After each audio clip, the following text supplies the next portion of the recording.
fish. Why'd you Put it in your mouth. Fish. No, don't say it Not like the one down south. I'm talking fish. It's a sandwich on some bread. Fish. Now my wife is giving me head. No, come on. No. I don't know why I said that. I felt the need. I was channeling a... Luckily, this is a Mike Smith operation because he let it fly. What I'm talking about when I reference fish is the fine people over at the Current Seafood Counter. Oh, it's delicious. One of my family's favorite restaurants.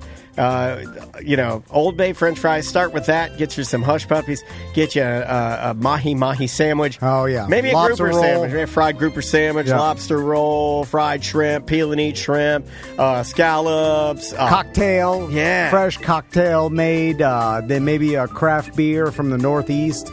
And counter service, so it's not going to break the bank, but it's just really high quality, good seafood done at a really cool place, and that's the Current Seafood Counter right there in College Park. There's a College Park location, there's a Sanford location in Henry's Depot. Yes, there is. I know they're opening up a new location recently. soon. I think they were listed in the Orlando Weekly's Best of as one of the winners for best seafood. So if you like quick counter service, and this is the best part about this place, is you get a high quality meal, but you can literally be in shorts and a tank top and roll up there with your dog. You can get a margarita and a fish sandwich, sit outside. That's a good Labor Day.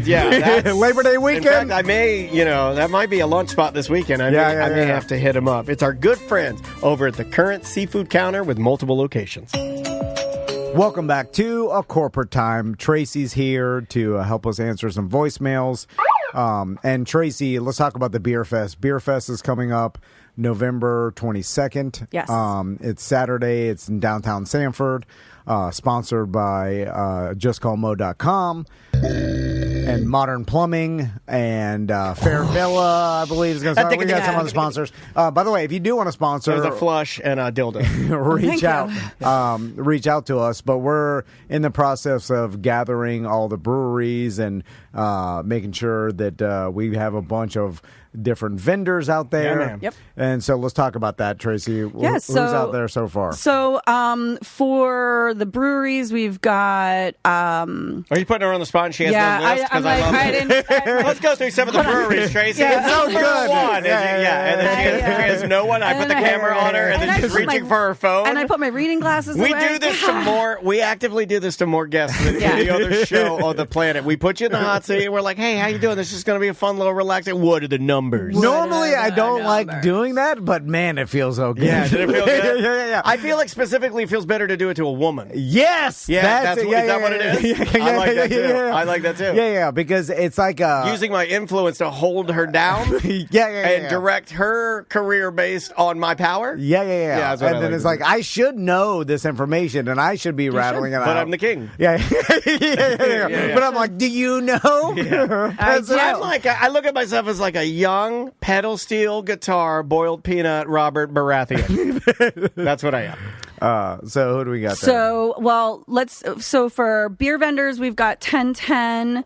All right. Yeah, they just replied yesterday. Their pale ale might be one of my all-time favorite beers. Yeah. Mike Wallace, his crew there, that is a top-tier brewery. That's been doing it for a long time. Man. Yeah, 1010 Virginia Dry. We got Deviant will be out there. Great beers.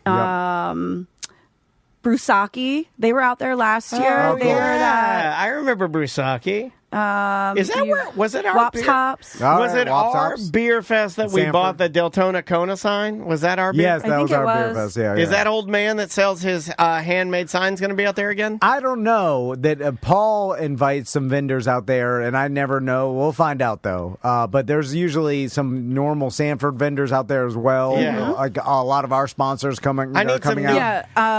Greenlight Ivanhoe Park will be out there as well. Okay, awesome. great. So for like some vendors, we'll have the Science Center out there. History Center, I confirmed that yesterday with Scotty. Dino Jimmy will be out there with his trailer, and I'm assuming Poe. If you haven't met Poe, you guys I know have met Poe the animatronic. Yeah. Yes, yeah. If you haven't seen that, that's worth coming to the Beer Fest just to see that. And I know a lot of our listeners have already been to the Beer Fest a bunch of times, but the way our Beer Fest is not gated or anything because it's free. So you can bring your whole family. Mm-hmm. The only way you are allowed to get samples is that you have to show your ID fee and get a wristband and all that. So it allows you to bring your dog and family and then walk, come down the streets of Sanford. Everybody can participate. And then because it's free, you just wander around. The vendors, food trucks are going to be out there. We got live music.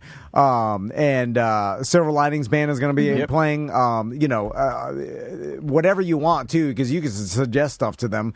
We got a DJ, and then you walk around and you get some food truck food and sample some beers, and it's all, and then go about your day. I mean, you could come early and get a good lunch at some place, like use that new summer menu at Hollabox to get a sandwich. Then hang out, then go to the joint, go to the beer fest, do all of that, and then in the night having dinner somewhere. You could spend the whole afternoon there and really make the it great. Current. That you can always hit up the Current and. Paul usually has a show planned at the West End after our beer fest every year, so it's easy just to wander into the West End and watch the show. And I think this year he's got Kid Kentucky, the Kid Rock impersonator there. I made that up. That's not happening. Although Kid Kentucky, the Kid Rock impersonator, did follow me on Instagram, and I have no idea why. Wow. But I kind of think it's cool. I think that's cool, too. Yeah, he's the best in the biz. Let's do one voicemail, then Tracy can help answer a question or a comment. Tracy, put your helping the listener hat on. All right. We're going to do... Tracy, how long have you been listening to this show? Your show or you guys in general? Well, it's our show, Tracy. It's our show, not his show. Well, she said this show. Yeah, like our show. Well, I was listening to Dan before you even Thank you. Thank you. So, thank you. Yeah, but what he did before was not that good. It only got better. I agree with you guys are like peanut butter and jelly. Drew was the real star of that show. He was. And then young Dan and some crazy old man. I mean, young Dan and the crazy old man. Your Christmas specials were some of my favorites. What is that? The Christmas specials. Don't you remember when you did didn't you do the telethon? We never did a Christmas special. Not you guys. You're not a real fan. Yeah. You mean the telethon? Yeah. I hated doing the telethon. The telethon was the worst thing we did. We had to be out there the whole day. These ungrateful people begging for teeth, begging for garbage, you vile animals. So great. Oh, get out of here. Go flush your head in the toilet. You pee, you stinky. Come on. No. Hey, if you didn't... I shouldn't have brought it up. Just gone to the voicemail. I give it a big pee, you stinky. I've been listening for a very long time. Okay. Yeah, she's been listening the whole... I don't even care. I don't know why I asked that. Why did you ask? Is it that hard to understand that like those telethons, oh my God, all day. All right, let's do this one right here. Hey guys, I was listening to ACT where you had Mo in and you were talking about liability at water parks and stuff. You should look up Action Park from Vernon, New Jersey.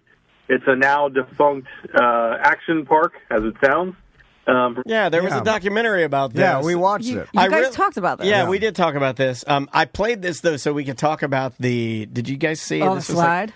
This was like 2 weeks ago. It was like that, the water slide on a cruise ship broke. Mm-hmm. And then did the person come?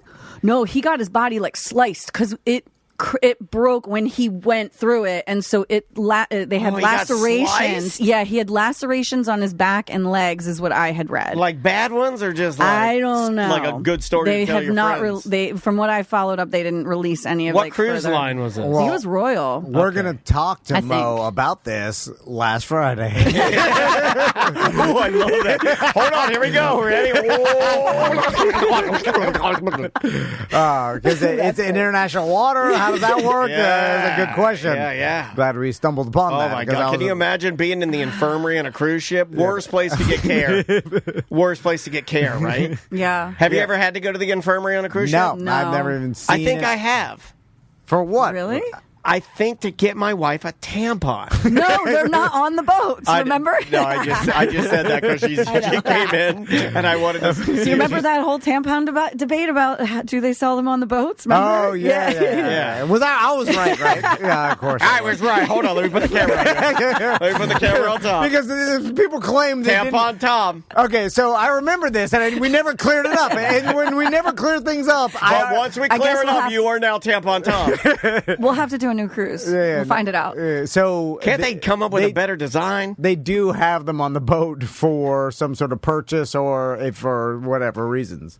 What do you mean? Well, because people say, for whatever reason, so you're going to smoke them? Yeah, put it in your ear. I was just saying, people were claiming to me that they didn't have any on the boat, so make sure you bring some. And I was like, for sure they have them on the boat somewhere. But they may not be the ones you want. Okay, there's that. They may not be your applicator of choice. Yeah, okay, but they have some government issues. Yeah, they got the big Thailand, the big inflatable. Yeah. They got a number 4 and a number 8. Yeah. That's fine. Yeah. One will work. Standard issue. All right. Anyway, okay. So you would do one more? Or one more. All right, hold on. Let's try this one right here. Yo, BDM Neil here. Daniel, I don't know how you feel because you guys are talking about the most recent BDM show, The Insane Clown Posse. I didn't hear you say Tech 9.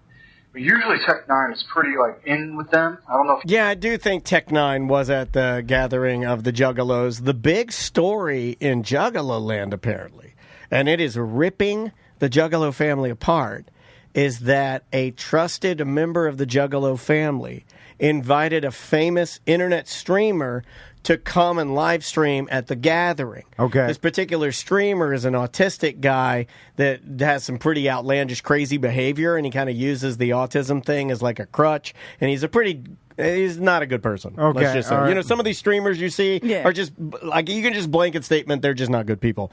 And this guy got there. So he's a D-head, and he claims that his disability is the reason. Wow. So weird. Write that down. Yeah, write that down. But you would never do what this guy did. Okay. So this guy was streaming, basically mocking the whole event, which if you're going to go into an area, it's no different if you went to a drag bar or anything. Yeah, if you're going to go into a place and go there and mock it, it's not going to be well received. You shouldn't be there. Stupid. Yeah. But he was mocking the whole thing, and then apparently he spit on some people. Oh. And then that's well, at that point it's assault, and then it became a big deal, and I guess some people tried to kick his ass or beat him up or something. It was a big deal. Was that live streamed? I think the whole thing is live wow. stream. If you're into that, you can go and find it. I'm just trying to gather bits and pieces from Reddit. But these live streamers are getting desperate and then turning to Danny Bonaducci, and they're doing whatever it takes. We might be at the end. Yeah, but it's a reset. You know what? It's not necessarily the end of it. It's just the end of some of their careers. Yeah, and because they were popular, and now their popularity is waning, just like every entertainer that's ever lived.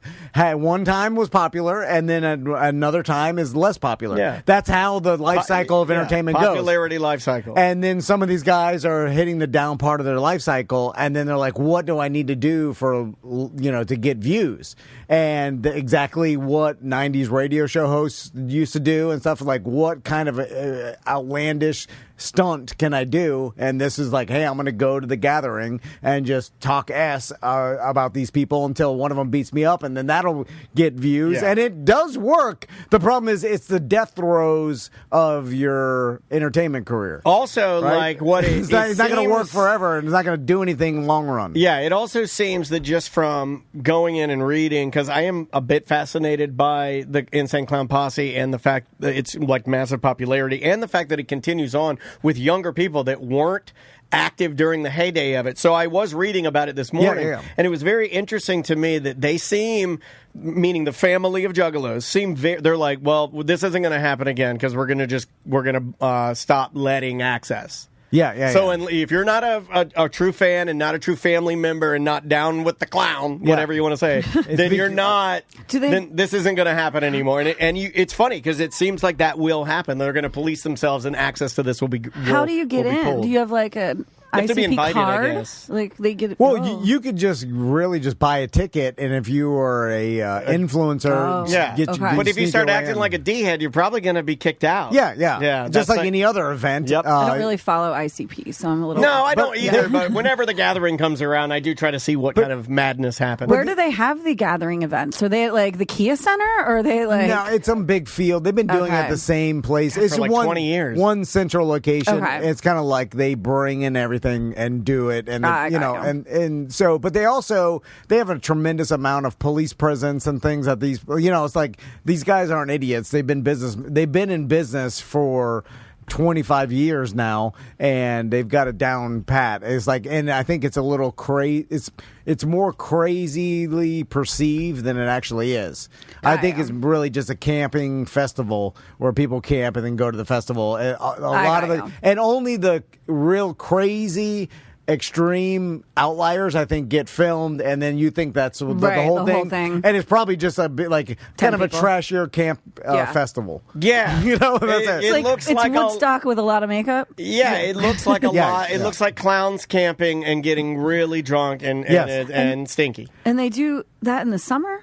If we had a BDM camping event, you couldn't tell the difference. You'd be like, no. Yeah. It'd be like less makeup. But the vibe would be very eerily similar. I'm out there, I got no shirt on, I'm boiling peanuts, I'm riding an electric scooter around, my daughter's running around barefoot. Yeah. I got bluegrass music on. I'm hosting a hardcore wrestling match. There's like a wet t-shirt contest. I mean, it actually sounds pretty freaking awesome. Yeah. Our listeners like, where can I buy tickets? Yeah. I'll start selling sponsorships. Yeah. I mean, we'll have Chronic Guru. Ain't that right, Allie? He pulled those commercials. Did or he? maybe I just don't see him anymore because there's no more Pornhub unless you get a VPN. Yeah. Yes, I wouldn't know. I miss my friend Chronic Guru. I used to see you 6 times a day, Chronic Guru. I believe they will be out at the beer fest. All right. Circle back. All right. Well, I'm Violent D, and that's Shaggy 2 Grift. All right, let's take a break. We'll be right back with more Corporate Time. Welcome to A Corporate Time with Tom and Dan. I'm Tom. I am Dan. We are live on Twitch and YouTube. Come hang out and join us, and you might actually know the guest that we're going to get to momentarily. Yeah. This is a big deal. On Zoom with us right now to promote his OMG, it's Wix and Friends comedy tour all throughout Florida. Yeah, yes. We've got Wix on Zoom. How you doing, dude? I'm all right. Thank y'all for having me. How y'all doing? Very good to see you, man. And, this is the CEO of Florida Sketch Comedy. Yeah. Is it? Yeah, that's the guy. I mean, that is the guy. When other people walk outside and try to give us, those of us as viewers, a little taste of Florida, they're just copying. This is the guy. Hey, how did you start? And I'm going to just maybe to jump in front of it. Were you active on social media pre-pandemic, and were you trying to break into entertainment? Like, how did you even start on TikTok, Instagram? No, it really wasn't something I was pursuing. I had a podcast back in 2018-ish. My daughter just kind of created this TikTok account, and when they sent everyone in the house, I started watching and learned that you can actually do, sketch comedy on there, because from what I knew, it was Musical.ly. So it was like a dancing app for kids. Sure. Yeah. When she brought it to me, I was like, okay, I got a bunch of nieces and nephews. I can kind of just watch whatever they're doing. And like I said, I discovered that I can make sketch comedy. I've always been a fan of sketch comedy. And one day the Florida sun was beating me up, and then there we go. Yeah. I love it, man. That's killer. Wix, when did you start realizing, I can make something out of this? This can be a career. What was a turning point? I mean, I think I'm still realizing that at this point. Sure. Every day is a new adventure for me. So, but I think around the end of 2020 is when it started growing. I was getting growing 20,000 followers, a day, or 100,000. It just kind of went by fast. I don't even know how it went. I know I was at 1,000, and then I woke up one day and I was at 100,000, and it just kind of went on from there. Yeah, and just to give people an idea, and I'm not trying to make you flex your muscles or anything, but what are we sitting at now? What would you be, to give our audience an idea of your reach? Yeah. What is your number? Because you got to know, right? Or is that something maybe you're a little more distant from because you're in the world and you have a big audience? I'll check every now and again, or people normally tell me. Gotcha. Because I'm more focused on the connection and the more the engagement part of it. But I think it's at almost 1.7 million. Yeah, that's we're closing in on 1 point, and that's just on TikTok, Instagram, YouTube, and Facebook. A whole different story. So yeah, gotcha. So your reach is, especially I think I saw you post the other day that you had or TikTok sent you some information that said you had 200 million views or some ridiculous number like that? I think so. It was. See, I like that. That's very nonchalant. No, I like like that. Yeah, 400 million. Oh, 400 million? Yeah. Yeah, so only 200 million more than what you had quoted, you idiot. Yeah, when I said 200 million, I was like, oh, man, that's just stupid. That's way too much. I don't want to point this out, but, when they insulted Kanye's number, he walked off the set. And that's when he was full Nazi. That's when he was full Nazi. Remember that? They got his number. Yeah. He said, that's disrespectful. Wick should walk right off. We could do the Florida man Kanye. He just walks right off. He's like, you owe me a pub sub. That's ridiculous. I'll take the pub sub, though. Okay, you got it. Don't turn down pub sub. No, never. It's in our blood. So Wicks are like at this point, I'm sure people recognize you, in public. Our chat room's doing that right now. Like a lot of our chat room didn't know you were going to be on today because we don't promote things because we're very bad at what we do. And the whole chat room is going crazy. Like, oh, flip phone activate. Like everybody knows they know, shaking my Florida head. Like they know the catchphrases so like, have you had to sit down now that it is serious and now that you've stepped away from the day job? I'm guessing you have. Like, by the way, what was the day job? Can we ask that? What were you doing? I was in a call center. So I was just in a call center doing customer service. And then, like I said, they sent us home to work from home. But before that, we had to because, it kind of just happened. So they weren't prepared for it. But yeah, I was just at a call center and this just happened. And what a waste of an entertainer, though, right? Like when you think about it, that's such a microcosm of like you got this guy in a call center that could be putting smiles on people's faces or doing something completely different. Wicks, I'm curious of your process when you go and you start thinking of a sketch to do. Do you go through multiple and then pick the best one? Do you just put whatever you get together and see if it works? And if it doesn't work, do you take it down? I'm curious with how serious he is about it. How influencers, especially like sketch comedy on social media, what's the process of putting up a video? For me, I kind of so most of mine are like life experiences. So if it's something happens to me, then I'll be like, okay, this has to be a video because my mind turns everything into a video. I normally record a lot a day. I'll probably record like 4 videos a day. And I'll put out maybe like 2 or 3. And then you never know, down the line, I may feel different about a video that I didn't like. And that's happened before where I made a video I didn't like. And then like a month later, I kind of came by it and I was like, okay, I kind of like it now. And I posted it and it'll go viral. And I'm like, well, so I guess it's all about timing, I guess. So how do you have your ideas get better with age? Because I noticed that most of the ideas that I sit on, like a little bit down the track, I'll look at that idea, I'll come back to it, I'll be like, that is trash. It was disgusting. That happens too. Yeah, okay. All right. You've got to have people, you've got to have Florida companies just clawing at you, but then also you have to balance the authenticity of you being Wicks and being, who you are. And also not selling out completely. And that's a weird term that I don't necessarily like because I want you to provide for your family. I think we all do. We're rooting for you. So, how do you balance that? I normally, and this is something that I've been, struggling with, I guess, for a couple years because I don't want to turn it to a channel where I'm just, trying to sell everybody everything. And that's kind of been, my thing is not to take as many brand deals. So I turn down way more than I take. I think this year, I might have taken like 4, but I probably turned down like 100. Yeah. So it's very it has to be something that I can fit into what I do. Tom's the business side of our partnership. I'm never turning it down. You can see he wanted to scream. Hundreds. Did you see when you said I've turned down hundreds, his wig, a lot of people don't know he has a wig. His wig rattled just a little bit.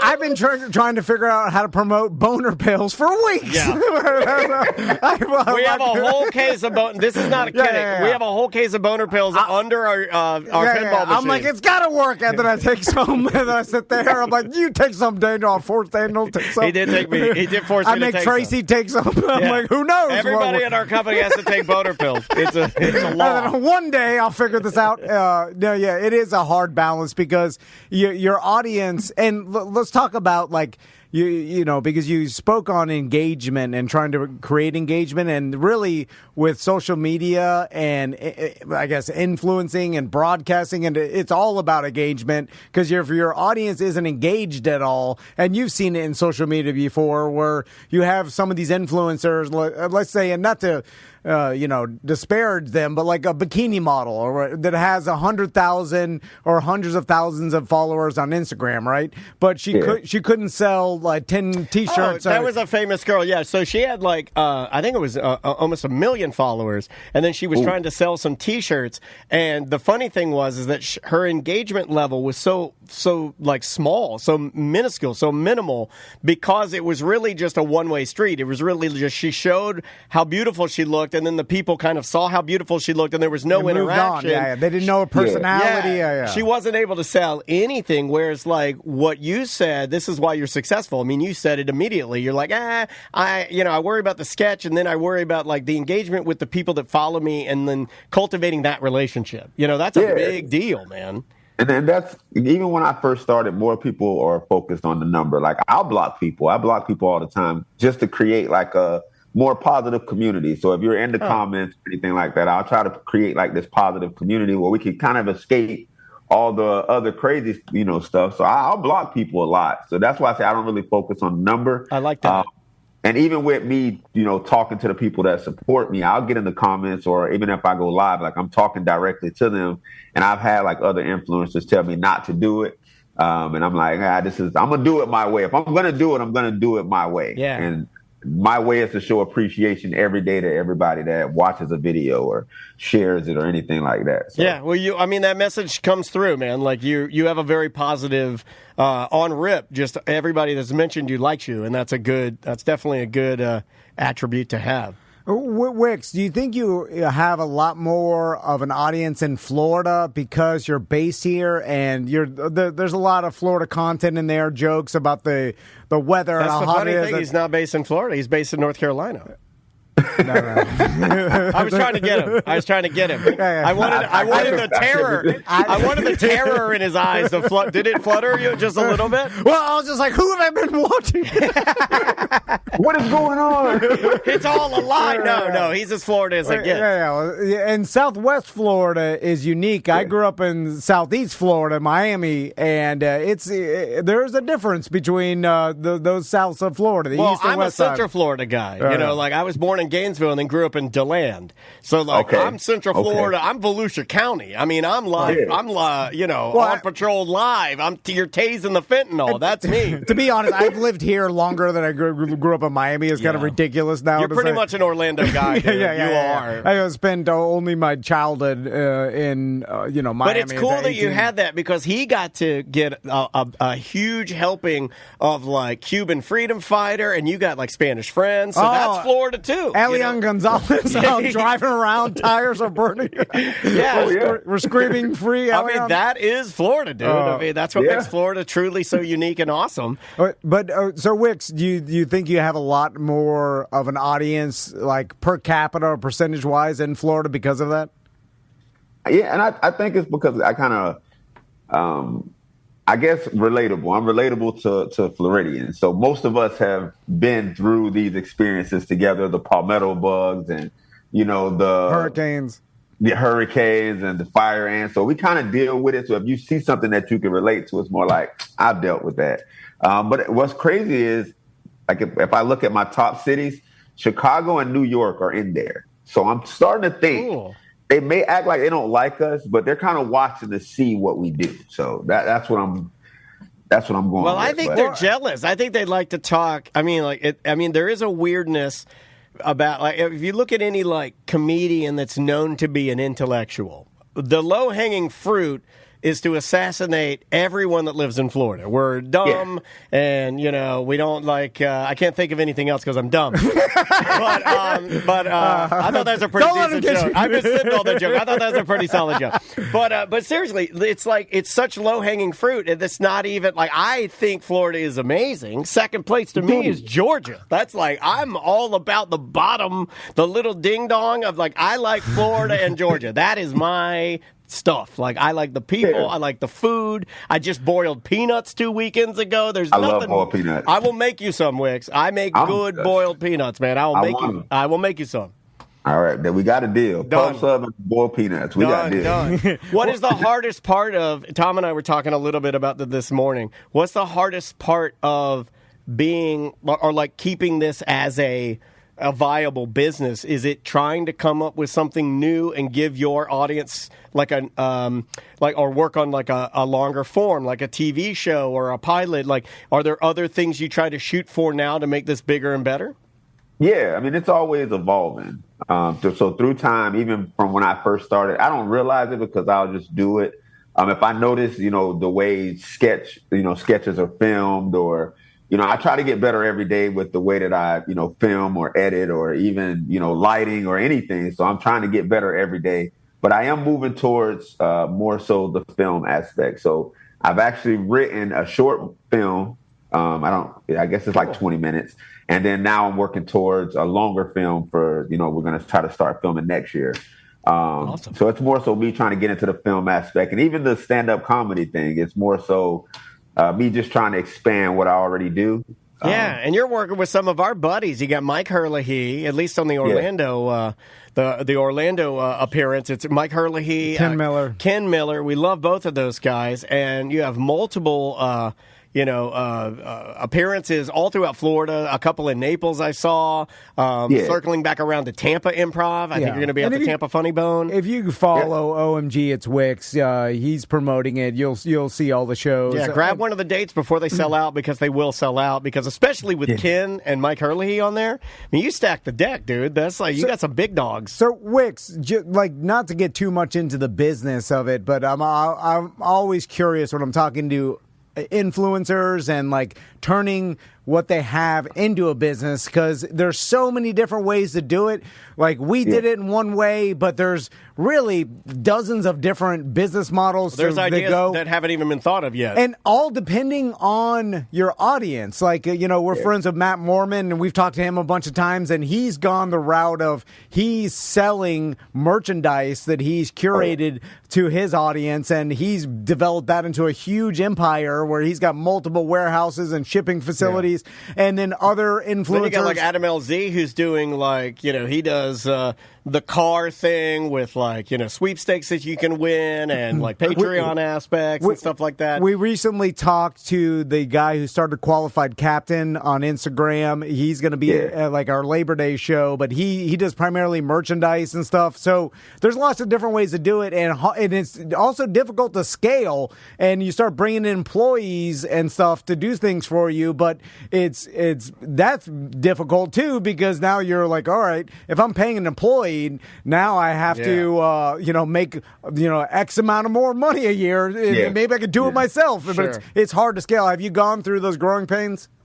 I'm kind of still doing it myself right now. Me and my girlfriend, she actually helps a lot. Nice. And I have a few of my friends that I we kind of did the podcast thing back in the day. Yeah.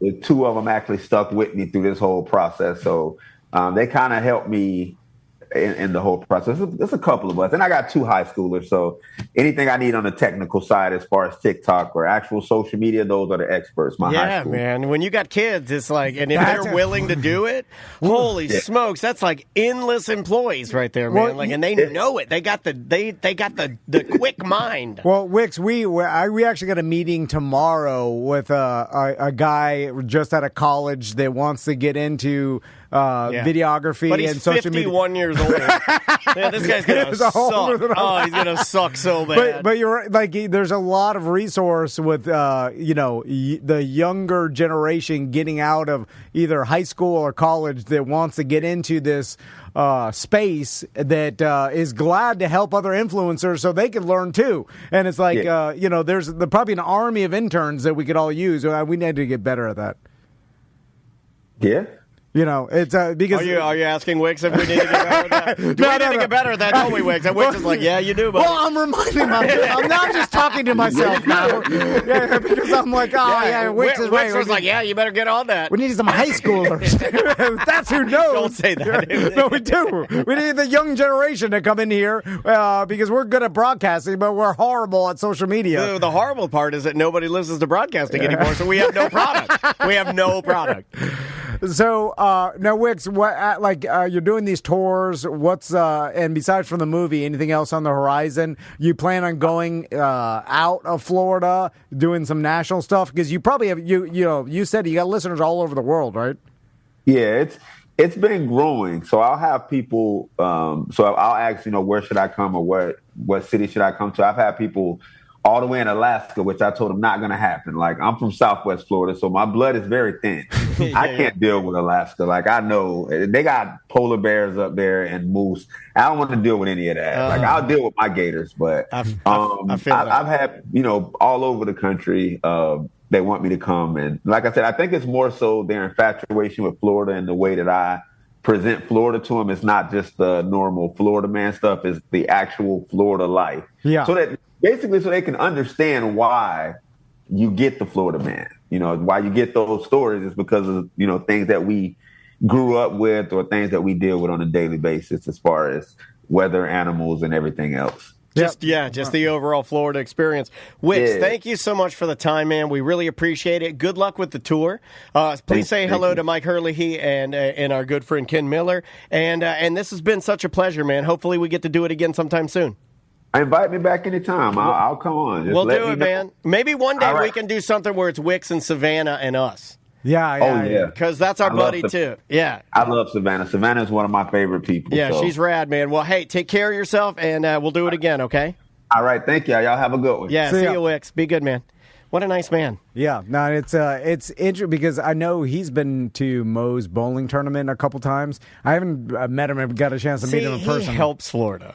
Like, he's a good Floridian. He does and every time I see him, he works, but then he'll also do a lot of charity stuff. To help out, like for kiddos especially.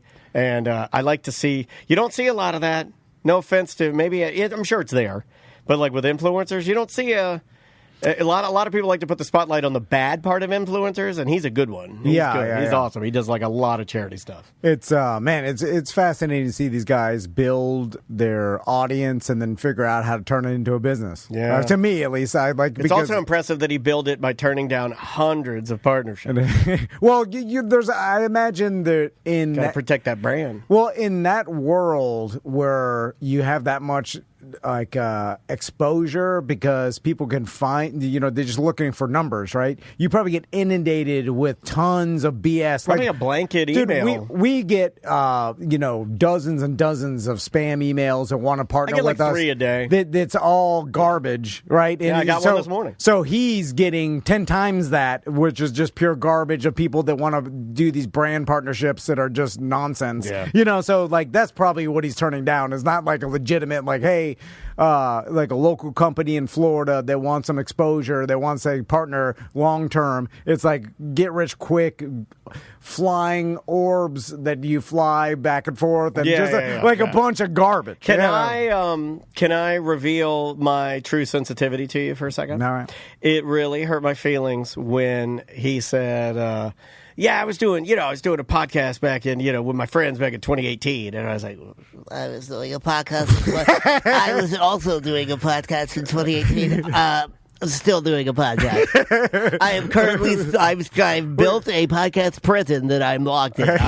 We started doing a podcast almost a decade earlier than that. Excuse me, Wicks, Dan Dennis here. I started doing a podcast in 2009. Yeah. And then I think of all the mistakes we made throughout the year, it was so bad. We wasted a bunch of money. He only did it for 3 years. He's out. He's a millionaire now. You know how much money we wasted on offices and employees and stuff? Yeah. When Wicks knows you do it by yourself. You and your girl. You and your girl. Make all the money. Yeah, I'm surprised he even said that. Anyway. I'll cut that out so I protect him. I got to protect Wicks. We will take a quick break. We'll be right back with more Corporate Time.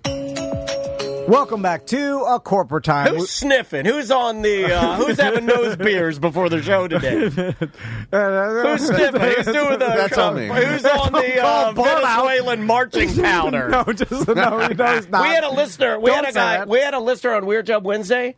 And they slowed down the video. Did you see this on our BDM page? We had I'm not going to say his name because you stopped me from doxing people. We had a listener on Weird Job Wednesday that we interviewed from Key West. And at one point, he dips out of camera frame and does a bump of cocaine. No, that was before. Go watch the video. No. Go watch the video. Go watch it. Twitch and YouTube. Go watch it. I saw someone put that up there. Go watch it. Before you could bend over out of camera. No. You're not going to He did a bump. Oh, look at he's out of frame. He's doing cocaine. Why would you make that jump? Wait, he was in here? He was in Key West. But it was a video Zoom? Yeah, it was a video Zoom. Anyway, do you want to introduce our guests? It's the Bart Merrick team. Bart Merrick and Crystal Van are here. How you guys doing? What's going on? Good to see you. I wrote you guys a theme song. Yeah, okay. So Daniel, a good one. No, you want to play the good one Because I first? think we had one last time we were in here. No, but I'm not effing around anymore because Tom's been getting mad. Well, let me just throw this out there. We are firing back up our T&D marketing business. Oh, I didn't know that. And what you get with T&D marketing, I got to buy that URL again. Yeah. Well, have I paid the sun bill? Well, you only let me buy one at a time, and it may not exist. And anymore. I got rid of T&D marketing to take on Book Air T&D. By the way, Sunbiz, that's gone. What are you doing for me? I'm just paying you for nothing. And I feel like every year I go in there and I'm just throwing money at them for what? So they can just have a website? I'm just paying a website for nothing. I don't know what they do. Yeah, you've done nothing for me, Biz. Anyway, so with T&D marketing, this is what we'll do. We'll write you theme songs, whatever you want. We'll make a logo for you. Really, pretty much whatever Daniel can do on AI. We're just going to throw it in AI. I have a question. If you would like for us to take your business, throw it in AI and see what it happens. Does it cost more than the subscription to whatever Daniel's using? Are you going to charge more? You shut up. But they don't know how to do it. They don't know how to do it. Yeah. So here's they don't have the elbow grease. They don't have the know-how. They don't have the finesse. It does take skill to learn how to. Like, can anybody right there? Here, I'll give you one. Yeah. I'll give you one. Like I keep saying it's nothing and it's so easy, I don't do it. Watch this. Watch this. Can't do it Let's do a simple experiment. All right. Finish the statement. Home is where the heart is. Boom. Let's do it. Home is where the heart is. Find your heart with the Bart Merrick team. Come on. See that? Come on. Can everybody do some that? Money. Guaranteed. I didn't even see your hands moving. Well, I did it with my penis. Not everybody. Were you typing? No, I preloaded these. Not everybody can do that. Not everybody knows. Yeah. Home is where the heart is. Find your heart with the Bart Merrick team. Yeah, but look at that. Good. That's Tight. worth some money. We're just giving away for free. Yeah, that one's tight. That's good stuff. That one's really tight. But I don't think that's your market anymore. Well, we did write some other ones. Yeah. Well, which one do you want first? Do you want the one that you and I worked on together? Or do you want the one that I worked on that is a little more aggressive? Let's go with the aggressive one first. All right, so this one, I think you've been selling to a lot, buying and selling a lot to our BDMs. Yeah. And they happen to be a lot of widos. Yeah. And let's go in a different direction. Okay. Let's try this. It's the Bart Merrick team. Selling houses, It's the Bart Merrick team. Wait, this is ACT? Put them up. It's the Bart Merrick team. Bart and Crystal, It's the Bart Merrick team. Put them up. Knock, It's the Bart Merrick team. Crystal Van got them like you never seen. Bart B selling houses like he's slinging fentanyl. Bart Merrick be my homie, he's a real to the call. It's the Bart Merrick team. Selling houses, It's the Bart Merrick team. Put them up. It's the Bart Merrick team. Bart and Crystal, It's the Bart Merrick team. Put them up. Yo, let me see them seriously.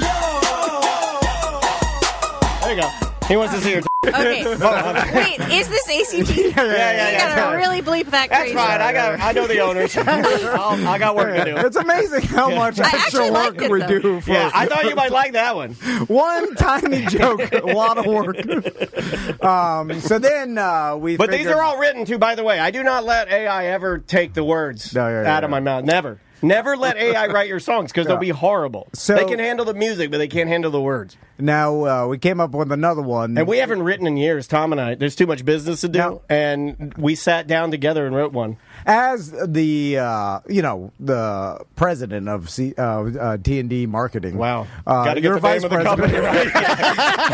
As the president of CNC Music Factory, I, Daffy Duck. Drunk. When you pay us, we, take some liberties and come up with some of our own concepts, not necessarily our clients' words, but our words, because we know the business. Right. So, like when I wrote Barbie slanging houses like he's slinging fentanyl. Yeah. Well, people understand People understand that. I speak to the people. So this is not the views of Barter Crystal. No, this is the views of Tom and Dan. T&D Marketing. Yeah, president and vice president, or assistant to the vice president.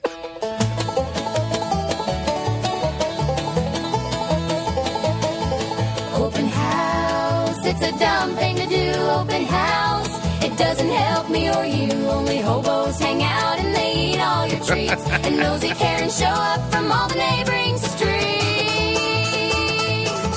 Do you think this is the 50s? Every house is on the web. Digital pictures and a virtual walkthrough instead. To make you happy, I will do it and waste my goddamn life. I'll order a hoagie platter, 2 peas, or bitchy wife.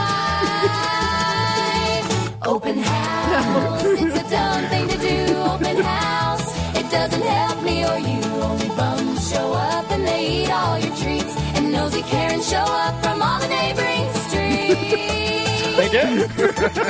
They really do. All right, Yeah. That's the new hit song from the Chicks. It's Open House. Crystal's waving. Please stop. Please. What is that going to do? You can't stop it. Yeah, you can't stop AI. It's coming for all of us. That's actually, I don't know if you guys know this, but it's the worst thing to tell AI is to stop. It's the worst thing. You make it mad. So, anyway, let's get to business. Yeah, let's do it. That was a nice Those are fantastic. Yeah, thank you, Bart. Bart. Sorry, Crystal. I'd spend thousands on it. Yeah, that's what I like to hear. So, in all seriousness, I did think, because everything's a little slow right now, right? Yeah. So, including the clients. So, it's just, it's on the internet. It's we're in that kind of a stagnant period where I guess the interest rates are still up there a little bit. And seasonally, it's slow right now, which is normal this time of year. Yeah. Right around the time the kids go back to school, stuff slows down. It's just kind of everybody's been on vacation the last couple of weeks, and kids are, going back to school, and everything's going back to normal. But since 2022, it's really kind of entered this post-COVID high interest rate scenario that we're in. Yeah. Which has slowed things down. There's been what they call the golden handcuffs on the low mortgage interest rates. So if you have I know you guys have a low rate below. Yeah. I like furry. Yeah, I do too. But you know what's weird about those is they start to stiffen up after a while. You know what I mean? The furry handcuffs interest rate is not as low as the golden handcuffs. Yeah, that's true. So you got a lot of people who are locked into a low rate in their home and they don't want to leave. I'm locked into a loveless marriage. Back to you, Bart. That's better than it is better. What's the interest rate on no sex? It's definitely slowed things down. This year was the first year that I think we've had a handful of listings that we just put off for sale and had no interest. There just hasn't been people looking at it. We haven't had calls. Was that EJ's dump? Okay. That was last year. I'm in an honest mood. I'm in my honesty era. No, EJ's house was last year. Yeah. Okay. Oh my God, who died in this haunted house? Jeez. But I will tell you this: interest rates are going to come down between now and this time next year. So I do expect the market to pick up. You know what's a bad sign? When you go to the house and you hit the doorbell and it goes...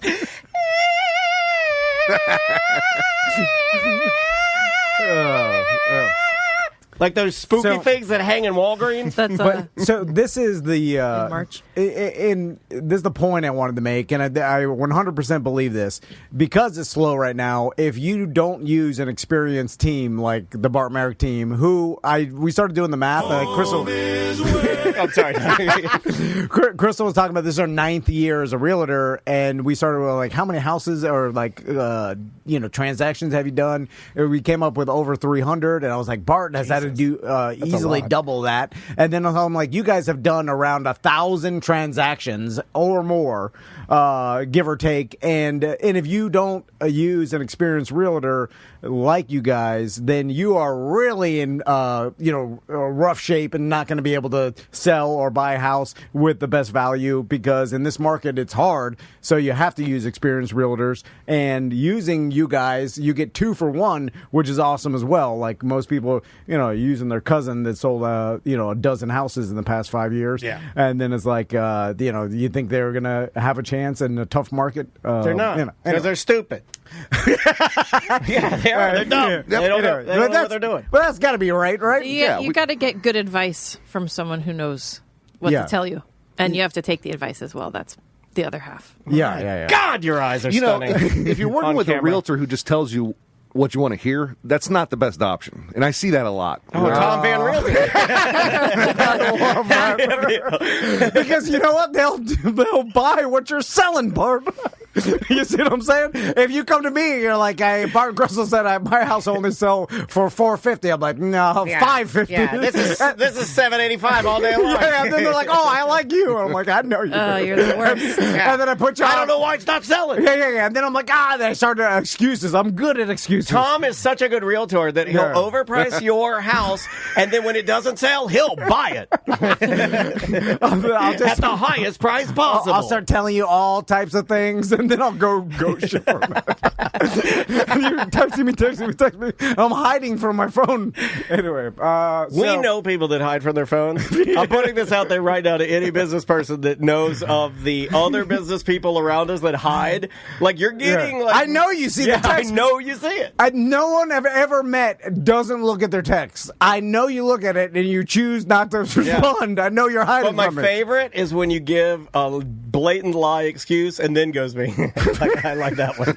I want to know the backstory on what you guys are talking about. No, everybody knows. Podcast business. Everybody knows. Like, you text someone, they don't text you back, and then you're like, I know you see it. I know you do. Sometimes if you, maybe you see the text and then you put it down to get to it later, and then you just, get a couple more texts and it moves down on the chain and you just don't see it. That's what Tom says. What's a good excuse? That before. But it's a lie, because every time I do see it, and then I'm like, I'll get to it later. I don't care. You got to use the unread. You got to swipe to make it unread so you can come back. Oh, you can do that? What? Yes, Daniel. I didn't know you could do that. You make your text messages unread so that you come back to but then I'm lying to myself. Oh, what's this? Oh, wow. I didn't read it. And then when I see it's unread, I'm like, I know that's a lie. I know what that is. I remembered it. Anyway, so anything else, Bart, that we could think of? Like, if... I guess there's really no advice right now. Key takeaway is, if you're thinking about buying or selling in the next year, do understand rates will be... Here's what will happen. The Fed will probably start lowering rates this September. I think it's next month. They have a meeting. They're supposed to drop rates by a quarter point. That'll likely happen. I think that's already probably built into the market. But further down the road, come May or June next year, is when Trump is going to put in a new Fed chair. And that person's going to do what he wants, and he wants rates lower. Okay. So May, June, it'll come down. It'll probably come down before then. If you want to get ahead of it, you can always refinance down the road and have more option today. Because what my concern is, if rates come down too fast, then you're just going to have a flood of people trying to go out and buy new property, which will escalate prices, which will negate the value you get out of the lower rate. That makes sense. All right. I appreciate that you explain that in a way that even small 49-year-old math dum-dums can follow. I can follow along. Yeah. All right. So let's get to business now. No. I mean, he's going rogue. Yeah. Daniel knows AI. I got my certain set of skills. You guys know houses. What can we do here? What is I'm just trying to have an open business meeting about how to get rich. Okay. so this is now Tom and Dan and the Bart Merrick team.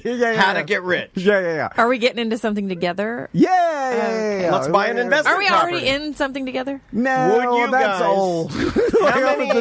Do you guys have any investment properties? Because I'm looking to start some illegal casinos like like the Osceola Sheriff did. Yeah. Ivan Sheriff, whatever his name was. So we need casino. Sheriff Ivan, I think was his name. I want to start a bunch of these little illegal casinos. There's money in casinos. There's money in selling fear. I want to do both of those. How do you guys feel about Delta 9? Yeah, Delta 9. Yeah, mushrooms. God, Delta 9, fear, casinos. Yeah. They're on to something now. Can we combine them all? Yes, I think we can. How about a haunted casino?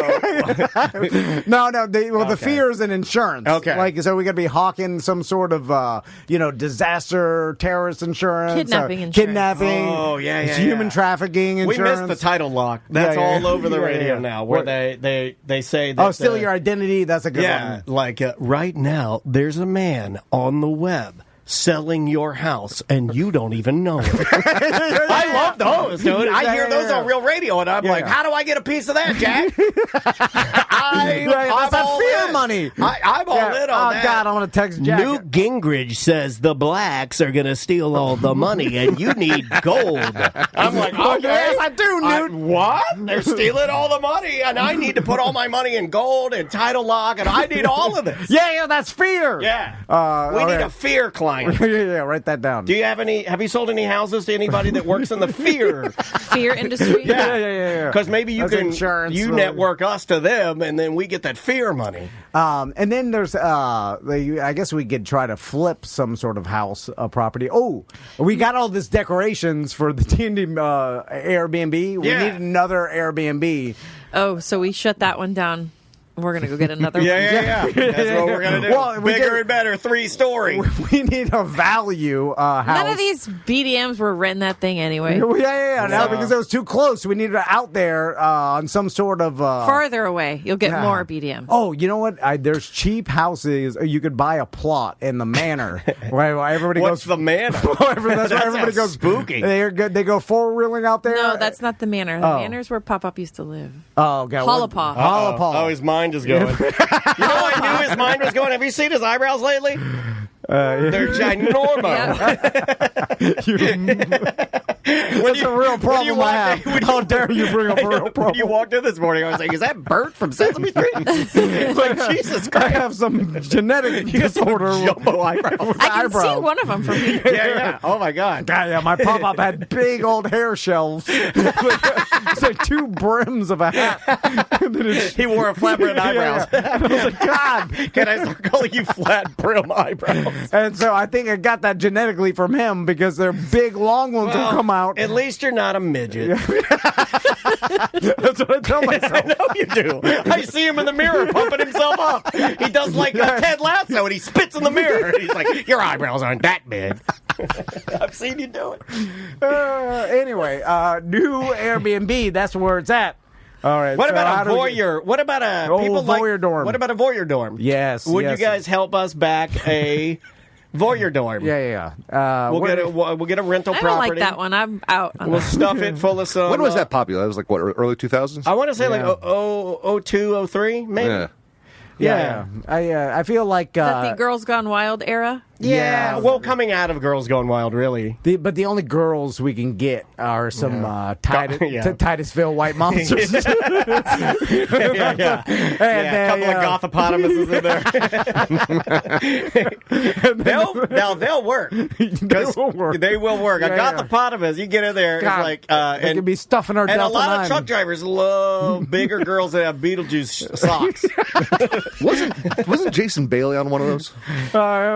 You mean Buckethead? Yeah, Jason. He did one in Tampa or something, didn't he? No. The man you're thinking of is Pickle Boy. Pickle Boy he was in the voyeur dorm, like when it went all gay. Okay, voyeur dorm was all hot girls for a while, but then when people realized that you could just surf the internet for just adult movies and just watch those, and that's way better, you're like, well, I don't need to watch this. So then the voyeur dorm kind of shtick kind of went gay. It kind of went like, well, let's fill this house full of like hot, like ab big weenie boys, and and that worked better, I think. And Pickle Boy was one of the guys in there. We didn't even know he was he was an intern for the Monsters when I was there, and he was like I think just a bisexual young.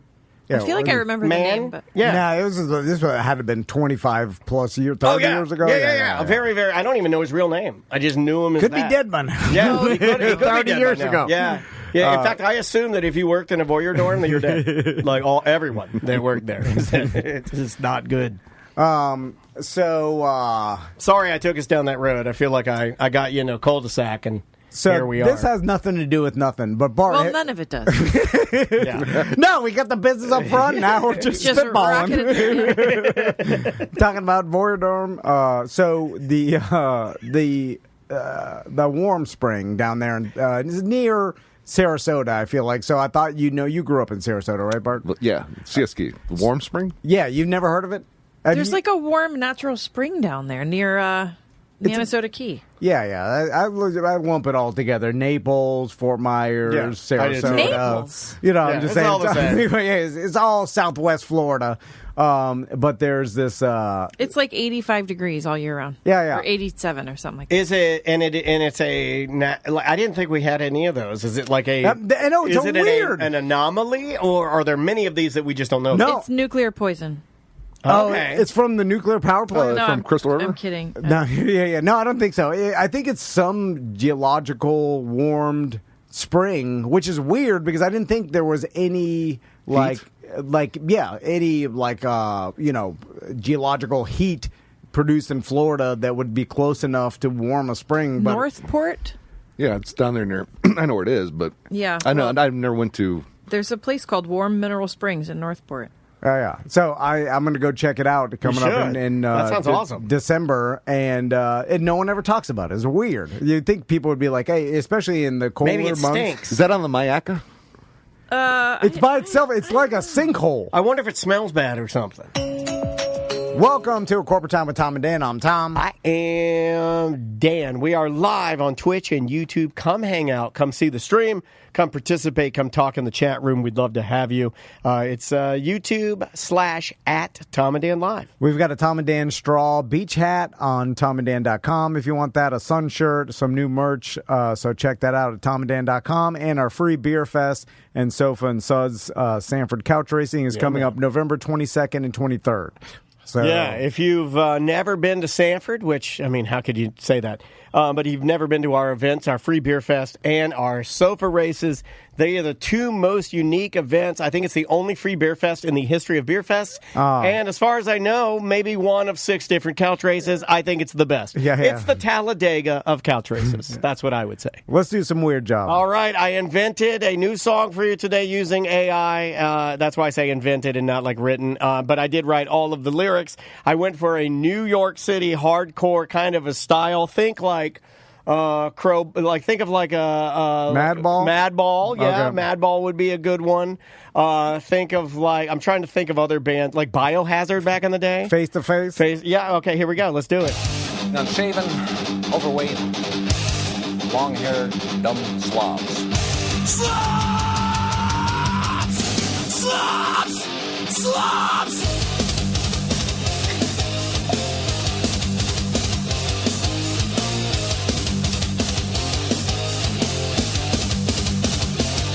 We're the big fat slobs of America, putting in the work that needs done.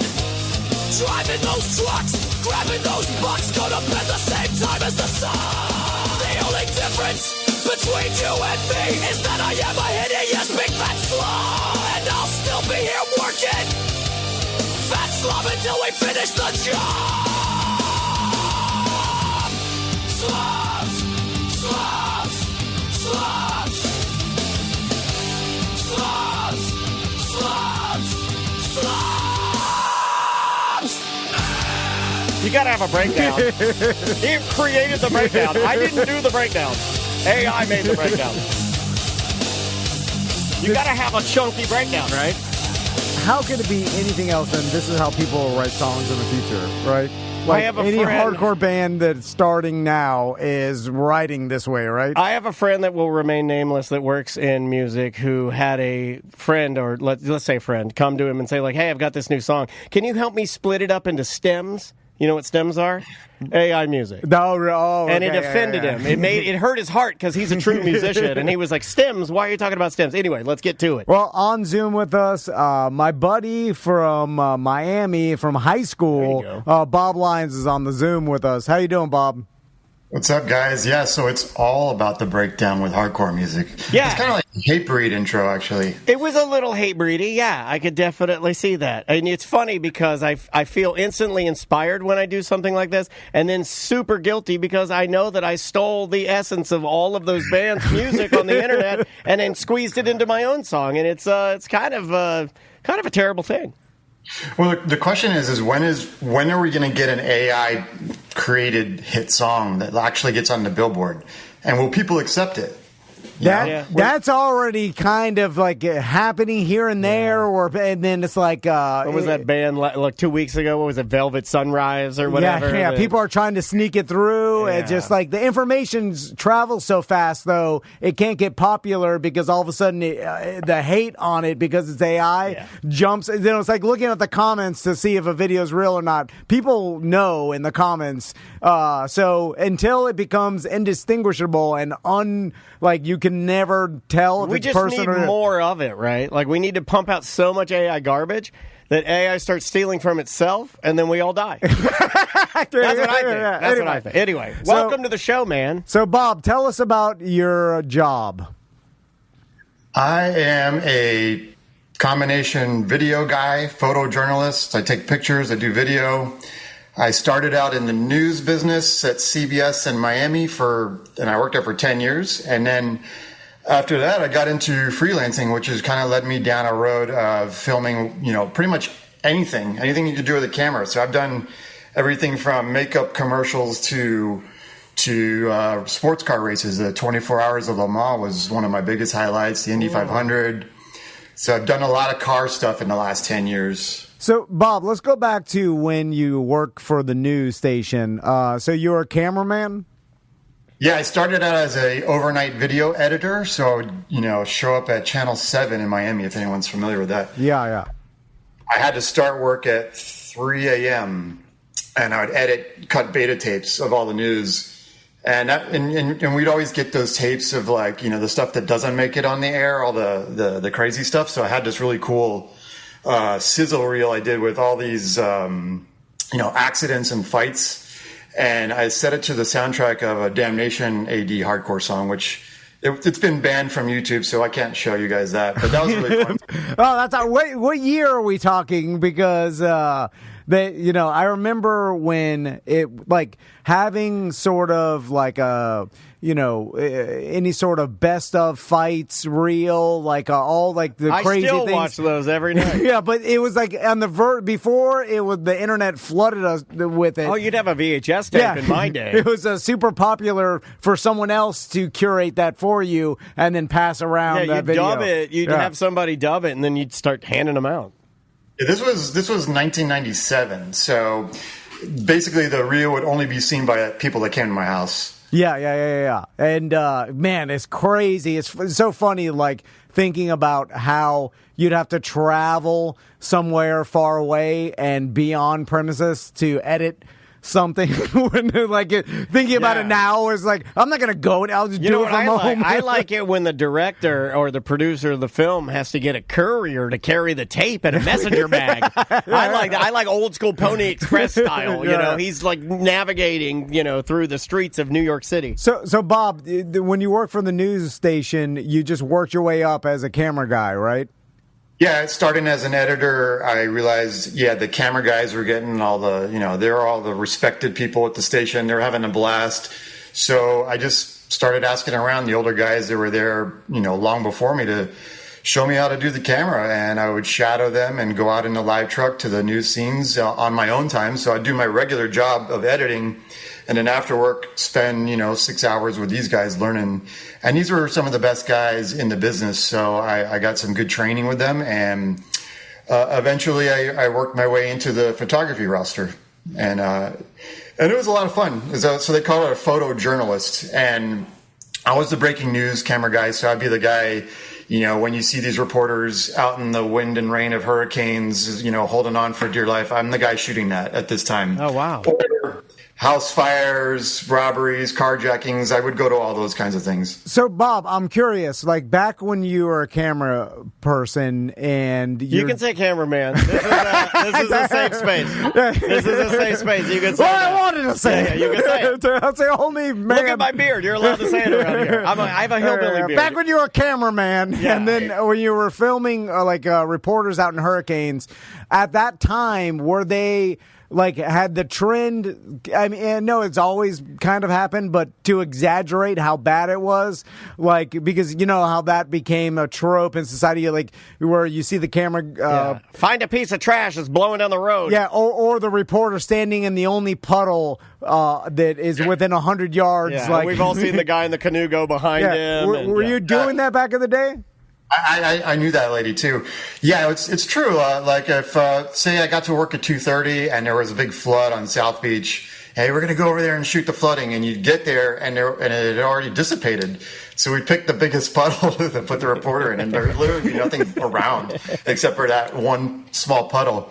So they do that. And there was another guy. I don't know if I should say his name, but we were down there in Key Largo filming for a hurricane, and he's literally kneeling down in the water to make it look like it's up to his waist, but he's kneeling down. Oh, that's a great idea. Like we do in a pool. Like when you get in a pool in the shallow end, and you take the water all the way up to your nose, and you just kind of stay there and cool yourself off. Yeah, but you're sitting here with your butt on the floor. No, you're just standing on your toes.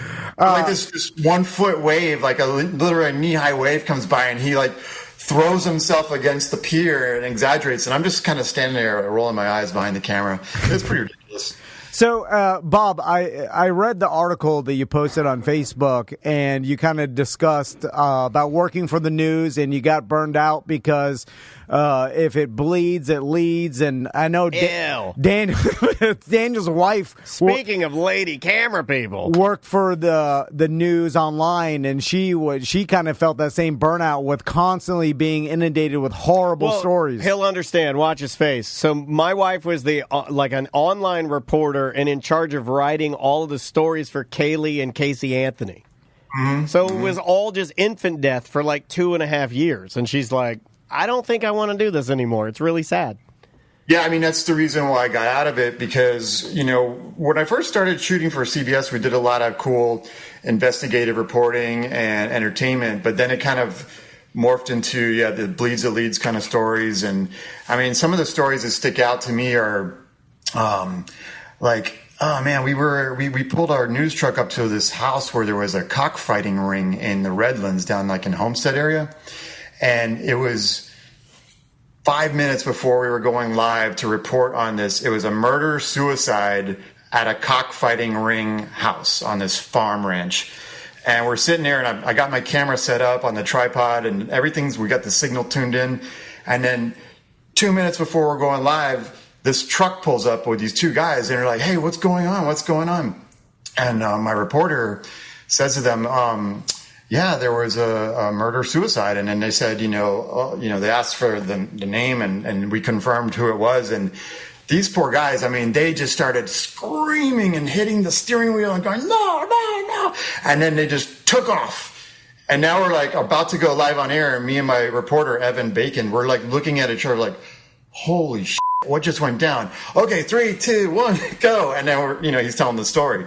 Yeah. And we literally told these people that their best friend's family member had, killed themselves. So things like that, are just going to drowning, and then they turn the body over, and the guy's been laying in the lake for so long that his arms are stiff. So you see this body being towed by a police boat across the lake, and it's just these two arms frozen straight up in the air. Whoa! Oh man! Oh yeah, man! So really, because he had been laying down in the water for so long. When he turned them over, his arms were sticking up like that. So my camera angle was just seeing those two arms going across the surface, And that never even hit the airwaves because it's too gory. So but just being I'd watch the news if they played that stuff. Well, just being exposed to that every day, it's like hard to go home and get rid of and just enjoy yourself. You're just like that. Image is haunting you. You're just like, man, this is too much. You almost need some sort of extra pay to be exposed to that every day. Because it's like hazard pay. And so I'm curious, Bob, when how many times do you deal with people yelling stuff? Because that had become a thing. Effort riding the P on social media when they see you filming with a reporter somewhere. They yell. Like I know in the '90s it was Baba Booey, and but we had a lot of Baba Booies. But social media created a craze where can I get a high yay? That was a big one. Yeah, was that happening a lot when you were doing this? No, it happened all the time, and this was before social media. So, I remember we went to Paris we were doing a story on Baby Doc Duvalier, who was the dictator of Haiti, and he was out in Paris hiding, and we got this interview, and my reporter, Michelle Gillen's doing the live report from on the street in the city of, in Paris. And at that time, George Bush was the president. And they hated George Bush and Americans.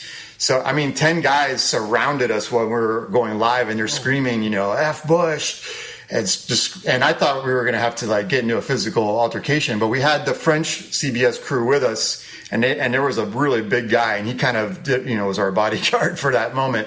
But it happened all the time.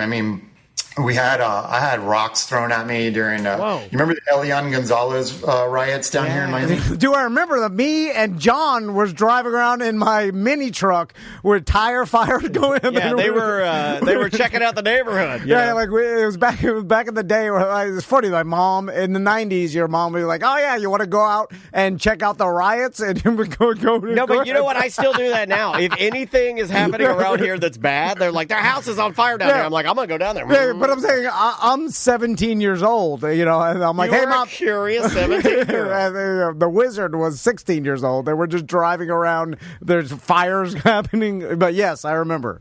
Yes, I was in front of Elian Gonzalez's house every day for a month while we were waiting for them to take him, for the feds to come and get him. And you know who really scored on that gig? Were the people that lived right across the street from Elian Gonzalez, because they rented their front lawn parking to all the network live trucks for like $10,000 a day. And then they'd come out with food and sell them their food. Oh my God, they're selling croquetas. They're like giving them food. Yeah, oh my God, they're geniuses. Bob, $10,000 a day? Because we're talking about the big networks, and they wanted that front row seat. So they set up these scaffolding with cameras, all the lighting. So they had your network anchors were all there right in front of Elian Gonzalez's house, but across the street. So those people lived directly across, and next to them had all their space rented out. It was a really good opportunity. It's smart if you can get over. See, I'm too stupid and too reactionary. I'd be like, this is ruining my house. You need to be an opportunist and be like, no. Yeah. We'll move out. You can have this. We'll make the money. I wouldn't even thought of 10,000. I would $1,000 a day. I would think was too much. Well, you need to start thinking bigger, baby. I know. You're the business department. You're supposed to think big. The day they took him, if you remember, it happened like 4 a.m. So I got a phone call at 5 because we did it in shifts, so I'd be there for 12 hours. So it happened when I wasn't there, but I get the phone call from the news director, and they're like, you got to get to the station. So we go in, get the live truck, and my assignment that day was to cover the corner of 17th Avenue and Flagler, which is where all the protesters were lined up against the cops, and they converged in the middle of that intersection. And the cops come by, and they decide to drop a tear gas bomb right next to all the media for, I don't know why. So we get tear gassed. I know why. It's fun to watch nerds run around. Yeah. Hey, every once in a while, you shoot a rubber bullet into a reporter's leg because, Yeah, because nerds. It's the same reason I put Icy Hot in a nerd's jockstrap. It's like you mess with them.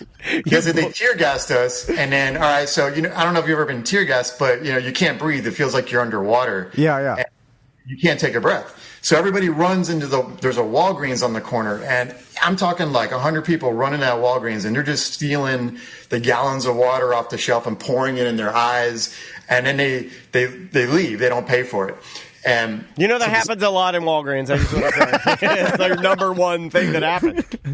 But the second time we get tear gas, we go run to that Walgreens, and they had pulled the shutters down, so we couldn't get in. So they tear gassed us twice, and then CBS sends us. They couriered out some gas masks. So that's some pretty cool photos of me doing camera work with like a gas mask with the whole apparatus on it. So when they would we got tear gas like 5 times that day, and the other times I was able to withstand it. But it's crazy because, where the mask ends around the edge of your forehead, everything's burning around that, but you can still breathe. And whoa. One of my photographer friends was on the floor, like throwing up at one point. It was crazy. And that's when they threw the rocks at us and stuff. Yeah, it was a nutty day. So it's interesting because a lot of people don't realize the cameraman is in the same situation. Like when they're there with some sort of riot going on, the reporters. Oh, I think they're more at harm's way because they have to carry their equipment. If you're just a reporter holding a mic, you can drop it and haul ass. So what does the news say if you're ever hurt in any of these situations? Do they pay, is there any sort of hazard pay or extra bonus for putting yourself at danger? There was never any hazard pay. Fortunately, I've never been hurt on the job, and no one that I know in that has been hurt. So we've had so many close calls, though. I mean, I've been in high-speed car chases with human traffickers, things like that. Like this guy we were investigating because he was a human trafficker. He got busted. He went to prison, and when he got out of prison, he wasn't supposed to be working in this agricultural business down in it was in Naples. And so we were investigating with the camera to see if he was doing it. And we were in this unmarked white Ford Explorer, like SUV with tinted windows. And I pull up to the front of his farmland, and we're trying to get a shot through the doors to see if this guy's doing the agricultural stuff that he wasn't supposed to be doing. Anyways, they see us. And they come for us. So I'm also driving the car with the camera. So I had to set the camera down, and we're going down this 2-lane road in the middle of nowhere in East Naples, which is like pretty much the Everglades. Yeah. And we've got this known, convicted felon human trafficker chasing us. And I get up to the corner and I lost him in traffic, but we do crazy stuff. That's beyond crazy. I mean, did you at any point are you thinking this guy's going to blow my head off or start shooting at me or?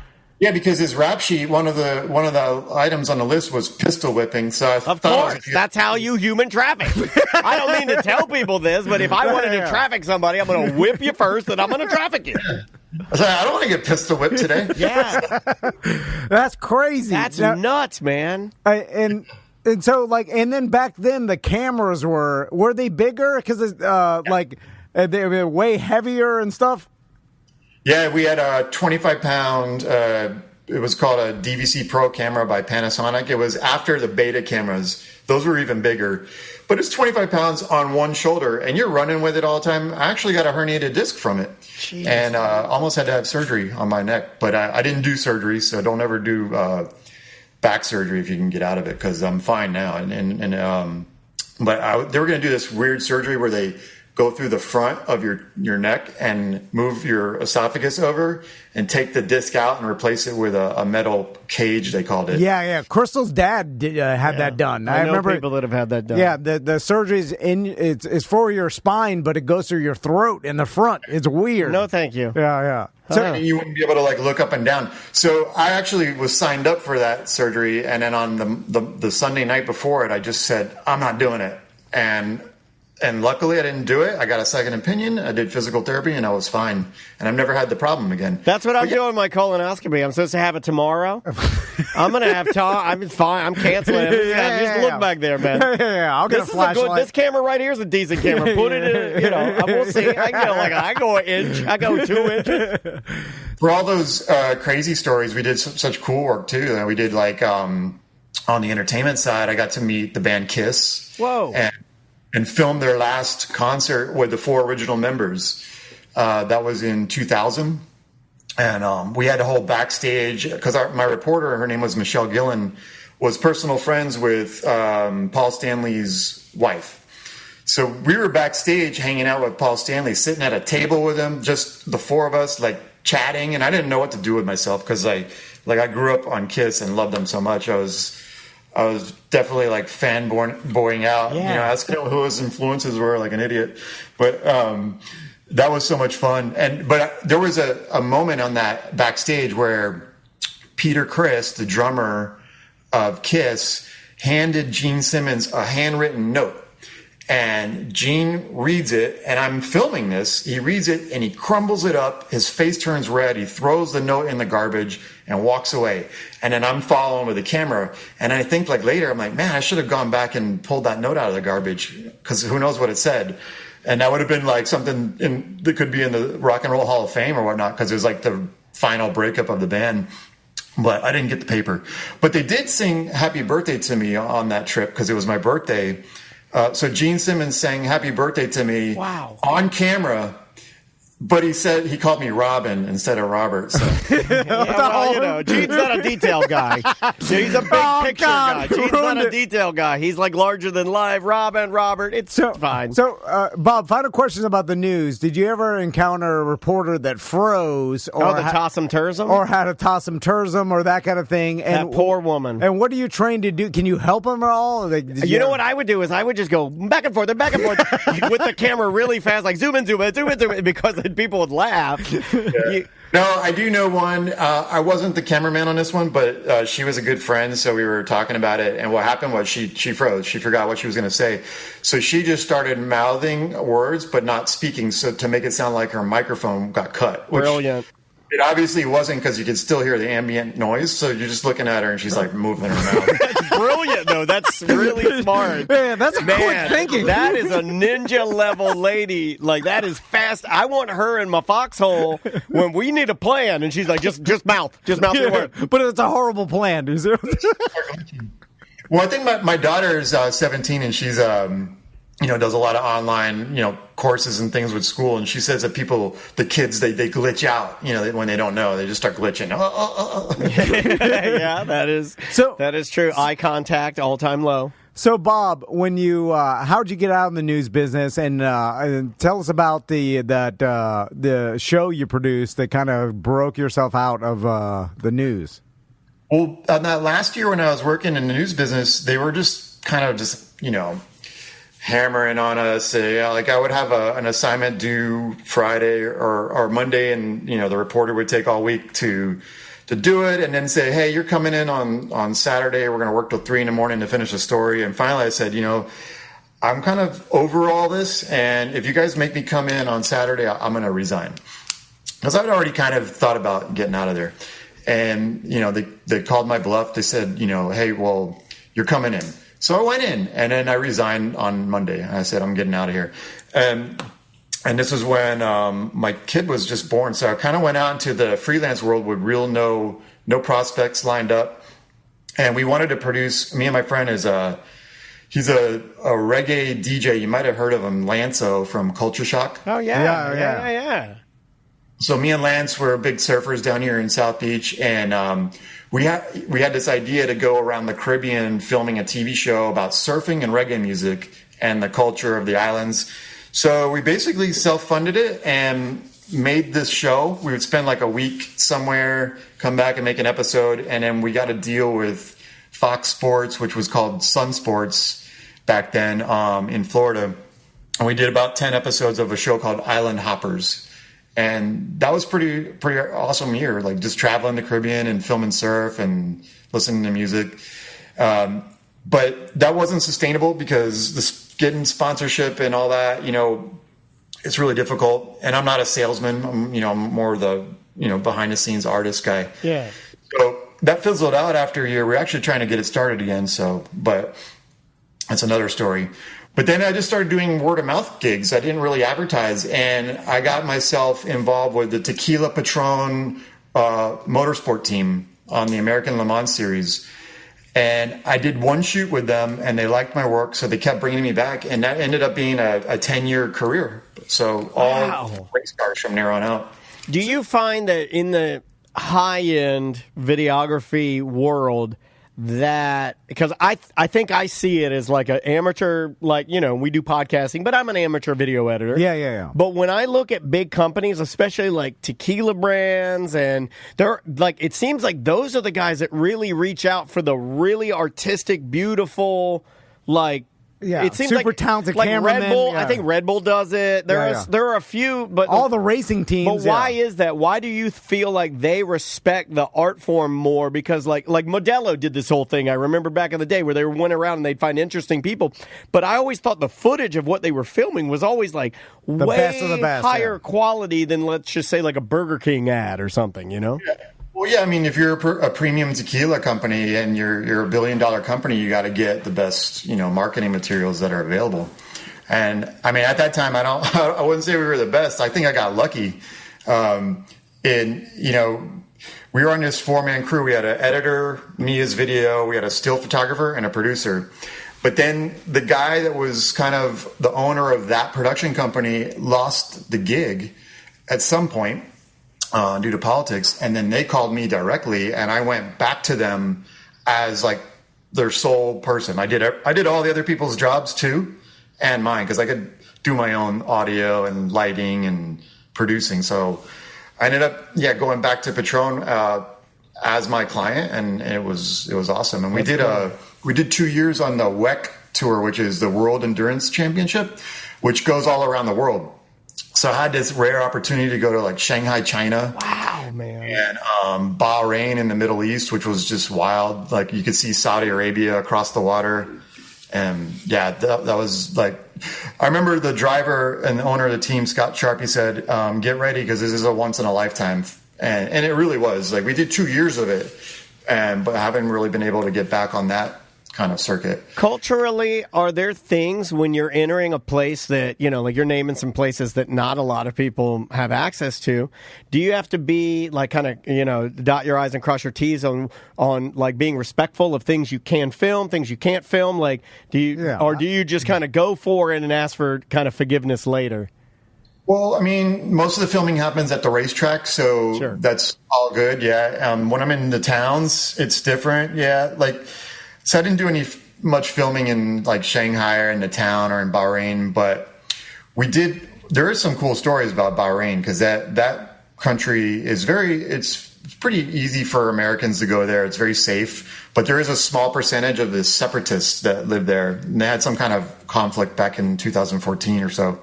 And I was there in 15, so it was like right after that. Yeah. And the first thing they said is just don't go into neighborhoods that have the black flags flying on the houses.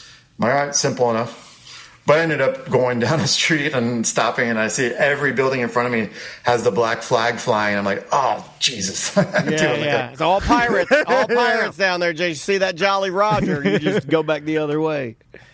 But, you know, the seeing the different cultures is awesome. I mean, the craziest one is going from Shanghai, China over to Japan because the cultures are opposite of each other. Like when you're in China, you know, people are spitting on the floor all the time because the air quality is terrible, and they're bumping into you because there's so many people on the street and it's dirty. And then you go to Japan and it's the cleanest place I've ever been to. And, you know, you're in Tokyo, one of the biggest cities in the world, and there's no garbage anywhere on the street. And people are nice, and they line up single file for the elevator and all that kind of stuff. So it's so weird that because they're so close to each other, but so different. Yeah. Their cultures are so different, but they look the same. Look at them, man. It's crazy. It's like looking into a mirror. So, Bob, like when you're working for the racing team, what kind of the day-to-day stuff are you doing? Is it all like kind of setting up, filming the actual race car drivers, like their prep, and like then B-roll stuff? Yeah, and some of the racing. Like, do they leave it up to you to kind of create what you think would work? Yeah, they leave it up to me, but it's like a formula. So I know when I get to the track, the cars are going to be on the track for a certain amount of time. So when they're on track, I'll be trackside filming them. When they're not on track, I'll be in the paddock where the car sits under the tent and the mechanics are working on that. So I'll get footage of that and I'll interview the drivers. And then when the race comes, I'm out trackside shooting the race. And then I just got to make sure I'm at the podium at the end if they get on the podium. So you got to kind of plan out. You need to be at the start, the race start, the right place, which is always a challenge because you're on, the grid is like all the cars line up on the grid at the start finish line. They kind of do this whole parade and like kind of like a party atmosphere. There's people like doing magic tricks or dancing and throwing things in the air, fireworks. So you get all that festivities, but then you have to cut it short at some point because you need to be at the end of turn 1, which might be a 10-minute walk or 5-minute golf cart ride. So I got to be at turn 1 because you need that shot of all the cars coming straight at you from the start line. And isn't it because on all those races, it's a party in the infield, and like the people, the spectators, they're all partying. So is it? They're wild animals. And then in certain, like if you're near working for the race team, then you got the high end, like the rich partiers. So like you got the people partying infield in the RVs, but then you got the guys in the luxury boxes, VIP, and they all got money. Helicopter to the raceway. They got escorts and stuff, and the rich people partying. So you ever involved in any of that? Yeah, definitely. The parties in field are way better than the rich guys' ones upstairs. I've been on the infield of the Indy 500. That was the most wildest race. Like people are just, by the end of it, there's just bodies everywhere passed out. And that's so much fun. But then Sebring is another one. Because have you guys ever been to the Sebring race? I've never been to the race. We've been invited though, and everybody, like our listeners that go and they party, and it's like crazy. A 24-hour party. So they have this there's an infield and they call it the green space, and it's all kind of wooded. And at night, everybody's camping out there, and then they just start this like redneck parade. And I mean, girls are like, flashing the crowd and everybody's cheering and they all kind of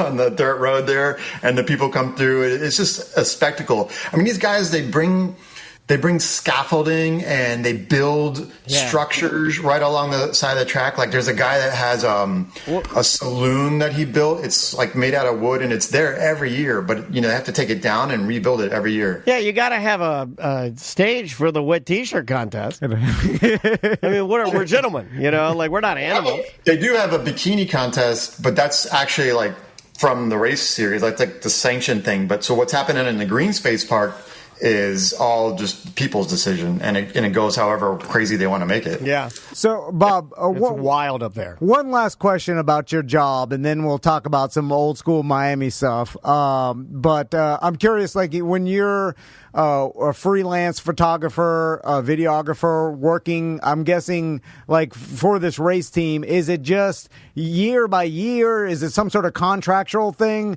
or can it be done at any time? Like how does that work? Yeah, the funny thing is, I never had any signed contracts. They would just say, hey, we want to have you on board for the season, and that actually bit me in the butt one time. I had a deal with a small team, and I was all lined up for like 6 races for the season, and I was all set. And after the first race, the car did terrible, and they canceled the rest of the season. So I was left without that work. But for the most part, it's been pretty chill. But I don't have like a signed contract. I know where I'm supposed to be, and then when it's over, I send an invoice and they pay me. Okay, I like that. Yeah. I like that. Well, there's freedom with that, but I guess there's risk of like with anybody that's it's kind of like an actor. You're only working until your next gig, and it's like it's like you get a gig by gig. But when you live that life, you get used to it, and then there's a lot of freedom. Well, that comes there's also with it. certain protocol that we kind of do a variation of that with what we do. Where it may not work for everybody, but it works for us, and and it works in this industry. Well, it's the lifestyle I crafted for myself. I can't be full-time anymore. I tried it. I went to motorsport.com for 3 years as a studio. I ran the studio, and as fun as I was, I couldn't stand it. It's like, I can't be in a cage. I got to be out there. And if that means that there's a couple months where I don't, I struggle, it's better than the alternative of being under that, hey, you got to be here at 9 a.m. and you're out.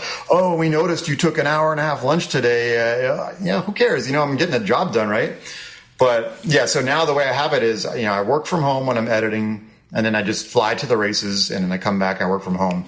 So I love it. That's awesome. Bob, is there any, I imagine, the Navy SEALs of freelance photography is the guys that go to war zones and stuff, or do war zone reporting and things like that. That seems like the craziest one. And then, but I'm sure it's a spectrum of there's other dangerous freelance photographers that do stuff in sketchy areas. And then there's Ann Geddes, who just does the little babies. Is that kind of how it works? Is those guys are the craziest, most dangerous ones, right? Well, one of my reporters at CBS was a former war videographer. So he showed me the footage that he would shoot, and it was insane. He would be in a trench on the ground, and the leaves were falling all around him because there was bullets going right over their head. They're in this trench, and he's being asked to pass a missile launcher with one hand, and he's filming it with his right hand. He's passing a missile launcher over, but you could tell that he had, PTSD from that, because when he came to Miami to work as a general reporter, we would get a real cush job for that night. Hey, Rob and Mike, you're going to go to South Beach and you're going to shoot cold weather video because it was 70 degrees out and it's cold weather. And all we had to do was literally go and film, people walking with sweaters on Lincoln Road. But this guy, he wasn't going to do that. We went over to Overtown and we wanted to find the biggest homeless shelter fire, and so you wanted the action. Go. You want the most dangerous thing you could possibly do instead of the easiest, Yeah, you had to get the most dangerous cold weather video possible. That's crazy. So yeah, it was crazy. It was fun. That guy was awesome. I don't know where he is these days. So, Bob, what's crazy to me is that I haven't seen Bob in a while, and, going back to how I met Bob, I was Bob's daughter's age when I met him for the first time, I think, in high school. And Bob was he was older than us. He likes to do this to older people. He likes to point it out. I'm older than Tom. He likes to point out how much older other people are than him. In high school, 5 years makes a huge difference. You're a sophomore, and then the person is 2 years after they graduate. The seniors and the people that have left. Yeah. And Bob was always the older, cool guy that had his, he had a job and his life. Some high school kid. He was friends with Logic Man. Just off the rip, he seems very intelligent. Yeah. I could just tell. Yeah, you could just, the guy carries himself. Yeah. But very nice to meet you. But then Bob, then when we come back to party down in Miami from college, Bob saw the beginnings of the Drunky the Bear. Me and Andy. What'd you think of that, Bob? Did you think it would become the phenomenon that it is? Well, can I tell any story? Yeah. We're wide open. I knew it was going to be a hit when you guys peed on that drunk guy on my front lawn. Yeah, that was the one. Everybody knew. Yeah. I'm waiting for that guy to track me down and kill me. It'd be a great horror movie. Anything. You remember that night, right? Yeah. No, I remember. I was jumping off the roof through Bob's outdoor furniture. It was rough. We were all. Why are you destroying Bob's furniture? This is a nice man. This is a nice man with a family. Photos of him flying through the air and landing in my tree. But yeah, so I had this really cool house back then and we had a big Florida room in the back with a pool table. And this guy that lived across the street he wasn't one of our friends. He just lived there, and he would come over and he passed out in the recliner with a bottle. And the next thing you know, he's laying in my front lawn next to a pile of throw up. And these guys come up with the bug spray repellent and a lighter, and they're just doing flamethrower shots right over his head. Burn his mustache off. Burn his pubes off. Flame his pubes off. Flame that dumb man's pubes off. I'm going to be a hit. I'm Drunky the Bear. But this guy is completely out, and then somebody peed on him. You're a bully. You flamed his mustache off, and then you peed his mustache off. No, he was old. We were in college, and this guy was a correctional officer.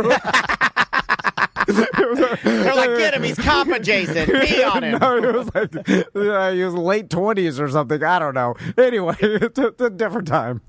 He was a big dude, too. That's awesome. That is so hilarious. But, Bob, thanks for taking the time to talk to us. It was good talking to you. And it was good to hear from you, man. We need to, next time I'm in Miami, we need to get together and hang out. Cool. Yeah. Give me a call. He doesn't mean that. You know that. And you know that. All right, dude. See ya. Hey, thanks so much, man. Good talking to you. All right, guys. Take care. Have a good one. Cheers. That is Tom's buddy, Bob. Well, you know what's funny is he's cool, dude. Yeah, he is super cool. That guy's great. Super nice. His wife is best friends with Turkey Leg's wife and Alex Viva's wife. Okay. And then also my buddy Mark, his wife. They were all friends, and they all end up marrying friends of our friends. It's like the friend family tree is all commingled. Like Melrose Place. Very 90210-ish. Yeah, so that, it's like a lot of people, my friends, their wives were also either in our friends group or adjacent. So it was all I think that's normally how it works out. Unless they move away, right? Yeah. And I think, I've been studying this because like the phenomenon of your Miami friends, I think, has a lot to do with you living in a city. Okay. Because I came from such a small town that the destination was always to get out. Yeah. And so everybody scattered in all different directions. There was no such thing as like... You never wanted to stay. Yeah. There was never anything like that. Although, which is really weird. I don't know if that has everything to do with it, but I think it might have a little something to do with it. But some people in a small town that don't leave end up all still knowing each other from back in... Like, there's those stories They're as well. Still there. I have friends that are still there. You go back to your high school reunion or the small town you grew up in, and then the people that never left, they all end up marrying each other and knowing each other and stuff. I always wanted to do that, and then I always you make fun of me. I always wanted to stay in DeLand and then eventually be like, I don't know, not like a mayor, but like help the city. Oh, okay. And so I was that's what I'm going to do. Be a city commissioner. Yeah, I'm going to do something and never. No, it's not even close. Yeah. Do way more harm than good. Have you seen politics? They stink. I don't want to have anything. I want nothing to do with it. All right. Well, we will see you tomorrow. Welcome to A Corporate Time with Tom and Dan. I'm Tom. I am Dan, but I pale in comparison to the guest we have on the line. Do we got an incel? We do. Hold on. Let me check. Incel alert. Ladies and gentlemen, joining us from the beautiful Bubba the Love Sponge mega studio. No, it's not. He's from his house. I'm selling the sizzle. Oh, sorry, I'm pretending. It is our very, very good friend in a updated Orlando City jersey is our very good friend Tuttle. How's it going, Tuds? I'm good. Actually, the only reason I bought this jersey is because my Colton's girlfriend works at Fanatics, and I was able to get this shirt for $40. Nice. Nice. Shout out to Colton's girlfriend. All right, let's get down to brass tacks. Okay. What's going on with the supposed Hogan murder? Oh, Brooke was on the show today. Okay, Brooke Hogan was on the show. Okay, now bring us up to speed. Okay, I'll set the sizzle. I'll set the scene real quick. Mm-hmm. Hulk Hogan passes away. What? And then Bubba the Love Sponge is literally the industry leader on the hot tips of news of what happened. Hogan. What happened? Did he die? Was he murdered? What happened? Bubba the Love Sponge, 24 hours a day, he's getting to the bottom of it. I've seen, and I never saw this before, but all of a sudden Bubba has been popping up on my TikTok. Yeah. And I was like, whoa, I never, and then I was like, is it's it because... the Hulkster effect. But I'm like, I've talked to Tuttle before and near my phone, and it never popped up. But now, is it because of Hulk Hogan? I'm sure he's getting a ton of attention because of it. So the crazy thing is that this morning we had Brooke Hogan on, and before even the end of the interview, TMZ had already had everything that Brooke had said on the show, but gave no credit to Bubba at all. It was all just inside sources are telling us this and that and all this stuff. while the interview is going on. Like, he still has Brooke on the phone, and TMZ is already like, wow. Yeah, they don't like radio guys. Yeah, but they'll never give credit to radio guys. But think about how, like, the timeline of reporting, even like gossip news or like, tabloid news, like they can do it real time while they're listening to someone else. Like, how crazy is that? Like, TMZ is hearing Brooke Hogan. Doing it. We're saying this is what happened on Bubba the Love Sponge today. We're doing it. No, we're doing it, but not the real time. We're very similar. There's like 2 hours ago that Tuttle and Bubba the Love Sponge and the entire Bubba the Love Sponge team was doing this, and we're doing a very slow version of it. I want to hear it from Tuttle. I'm not going to go back and listen to it. I got things to do. This is a little promotion for Bubba. If you want to go listen to it and listen to Brooke Hogan, shout out to Bubba. You can go do that. Mm-hmm. We have our boots on the ground, which is our good friend Tuttle, and he's going to catch us up, bring us up to speed. So TMZ is literally reporting what Brooke Hogan is saying on Bubba Love Sponge, literally real time as it's happening. Yes, and not giving Bubba any credit at all. I bet he loved that. He was like, inside sources are telling us that Brooke Hogan saw Hogan's body today. And, that's what she talked about today. Like, that she got to see the body. Okay, so now... Jesse the body or Hulk Hogan's body? That's a wrestling joke. That was a wrestling joke. Sorry. Now, she just requested that. It's not a sort of identification thing, obviously. You could... That's the skeleton. no, come on. But yeah, no, see, because, I will say this. A lot of people wanted to give Bubba a hard time, saying he was sensationalizing all this stuff. His good friend, that had sex with his wife at the time. But Bubba... They bring that in. They keep throwing that in. You have to throw that in. Why can't you say his good friend? Or you're sensationalizing I'm sorry. At one time, your best friend that you allowed to... cuckold. You were cuckolded by your best friend's thermos. Isn't that a good friend, though? Like, I mean, wouldn't you say, like... We have that here at TND Media. Here at TND Media, what is mine, and what's mine is Tom's. And vice versa. Yeah. And once every year we lay with each other's wives in an ultimate power move and also an ultimate move of trust. Yeah. Because I feel like if you're not willing to swap partners with your business partner, then get out of business with them, and that's coming from me. That's coming from me. Yeah. That's the ultimate business. That's ultimate business. And if anybody asks me, you let her do I got none of your business. But like Bubba, like that's the other weird twist is the Scientology angle to this whole thing. Okay, I don't know any of this. Tell us please, all, start at the beginning. What is the Scientology angle on the Hulk Hogan passing away? Well, so his wife at the time is big into the Church of Scientology. Over in Clearwater. Oh, like his current wife? I did not know that. Ex-wife. Oh, his current wife. Yes, Sky. Okay. Sky big in the Church of Scientology, and so a lot big of that she called herself Scientology. Yeah, but a lot of people don't realize this is that Clearwater is the Mecca. It is the headquarters of the Church of Scientology. Yeah. And if you go over there, like, you don't mess around. And Bubba was just calling things into question that the Clearwater PD did not do enough of their own due diligence when it came to the death of Hogan, because everybody knows, like, the Church of Scientology basically runs that whole city. Where's David Miscavige? Where's he at? Where's he been? He's Has dead, anybody seen him? I think he's dead, right? Is he? Is David Miscavige dead? I've heard that, yeah. No, I'm joking.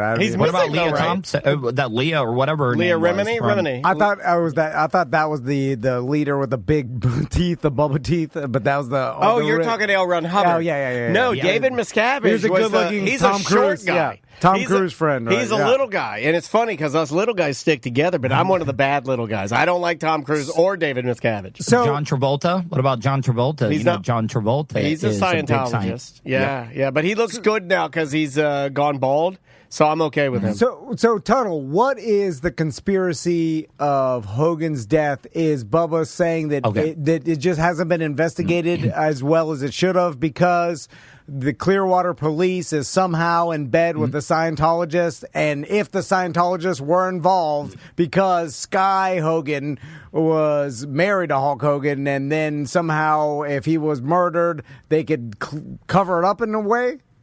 Well, so this is the other angle on this is that Hogan's personal doctor that Bubba was just calling into question that his there was no autopsy. Dr. Isaac Yankum? Bubba was talking about, Clearwater's not a big city or whatever, and it's kind of a little small, but calling into question his overriding of prescription opiates. Well, let's be easy on that. Come on, anybody can do that. That's no big deal. Okay, this is Florida. He was a wrestler. It almost checks every for Pain Pill Jesus. Why? Hulk Hogan may be Pain Pill Jesus. If you were testing it and you open the kit for testing Pain Pill Jesus, is he a wrestler? Yes. Okay, go down the line. Okay. Is he in Florida? Does he have a skullet? That checks out too. Bandana? Checks out. Does he have lots of aches and pains? Cigarette boat? Checks out. But Brooke came on the show today, and because next week, and I want to ask you guys about this, okay? I can't promise anything, but we are having a red carpet premiere of Bubba's documentary. Oh, wow, it's finally coming out. All right, congrats. And we got a red carpet and stuff, and I'm like, we're all wearing tuxes. We're putting it over the you're top. doing Monsters 99. I think in a limo. Oh my God! What is 2001 Limp Bizkit prom? Don't take this. Great job, guys. Where are you going to go to Olive Garden for a fancy dinner beforehand? We're just playing hard because you're from a play hard world. I miss it. And I have to have a colonoscopy tomorrow, and I'm a little angry. And I'm hungry. I'm hungry. I'm hungry. Mine is scheduled in the next couple of weeks, by the way. I'm getting it done as well. Yeah, me too. I'm hungry. And I got to get my bowel movements are a little, I don't know, phlegmy. You don't want them. You don't want them. They're pencil thin. You don't want them poofy and airy. You don't want them to float. You want them to sink. Yes, I don't know any. I just made that up. I don't know if that's true. I don't know any. It's bad. So congrats on the documentary. Are you in it? Yeah, actually, so that's the thing about it is that a lot of people don't realize this, and I'm not gonna ruin a bunch of it, but you do know I had a very unique perspective of everything because not only did I work with Bubba before the sex tape came out, I also worked at Cox Communications at the time when the sex tape came out. Yeah, I mean, if I had worked there at the same time, I would think you're the person that did all of them and ruined everyone's life. You're the guy because you're the double agent. Yeah. You're between both worlds, and you're the reason that everything. I knew you had something to do with it because I remember when this whole thing happened. I'm like, Tuttle's there. He was in this. We thought somehow. You started. You lit the fuse of killing Hogan and the sex tape. So. This is how stressful it was. Okay, so I was working at the time. Okay, so about 5-6 years ago, I was working with Bubba when all the transcripts of the text messages came out from the Tampa PD, where Calta called Spice Boy at such and such time, and then Calta called such and such Tony Burton about the tape. Well, guess who worked there? And I was the producer of Calta's show at the time. I was also working with Drew and Spice Boy. You've worked for everybody, right? You're the guy. So, of course, I was texting with those people, and Bubba made me read the transcripts of, Tuttle texted Calta at such and such. And I'm like, listen, man, I worked for him at the time. Yes, I saw the tape and everything. But do you know how stressful that is? To be accused of, being an inside guy or read these text messages. You read these text messages now. Tase your butthole. Tase it. And I knew exactly what he was. I knew before when the transcripts came out, I'm like, yep, he's going to nail me on this one. Yeah. What exactly did you say on the text that was so damning? Can you give us an example? Like, not to make you relive it. I can't remember, but I can send you the transcript. No need. I'm pretty stress-free life. Since Tom and I exited, 12 years ago or whatever, it's a lot less stress over here in the non-crazy side. Well, there's... okay, this is a Game of Thrones reference, but like in every Game of Thrones... Are you going to talk about the potato head lady? No. Is it Last of Us, the old potato head? And it's not that Tuttle's just doing his job because he's loyal to who... He's a gun for hire. Okay, there it is. He's a goddamn gun for hire. Yeah. His allegiance is to his mother, his father, and him. And guess who's not around? His allegiance is to him. Yeah, that's how I am. No, but he does have allegiance to who's hiring him. You right. See like, he'll finish the job. He's a hitman. He'll die for the person that's hiring him. Oh, yeah. But he'll immediately work for someone that's that person's enemy later on if that person's hiring you.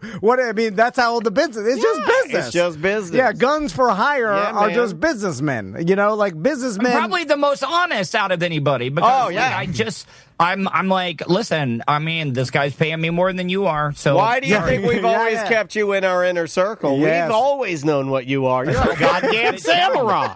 You're a gun for hire. Yeah, never get on his bad side. No, never have been. Yeah. Maybe one time. Do you know? Have you guys ever been questioned by the good cop, bad cops? Though before it's the most stressful stuff that I almost cursed. Sorry, that you'll ever go through in your life. Yeah, who are you questioned by? Tampa PD for almost 3 hours in their headquarters, asking me the same questions because this is what cops do to you. They ask you the same questions over and over and over. Well, I'll admit it. I'm dumb like that guy from the Making a Murderer. They'll start talking to me. I'm like, maybe I did do it. And then they're like, we're going to take our pants down. I've seen those videos, like the shoplifting videos. I'm like, I'll do anything, sir. I did it, and Black Sabbath made me do it.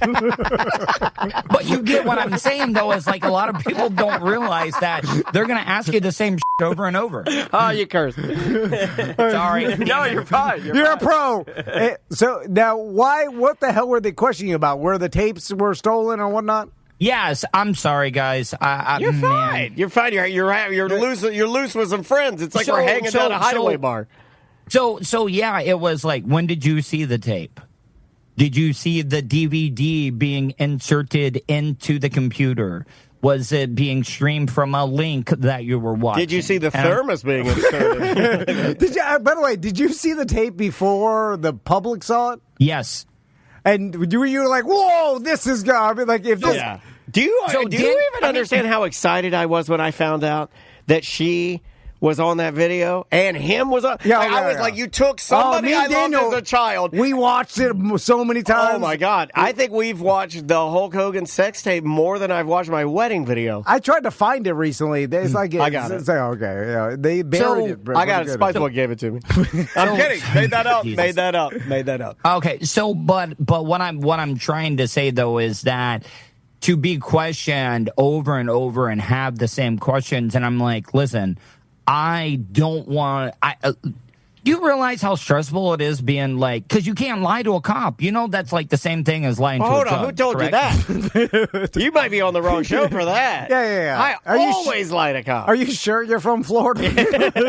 Can't lie to a cop. We had Wicks on yesterday. I'm pretty sure rule number one about being in Florida is lie to cops.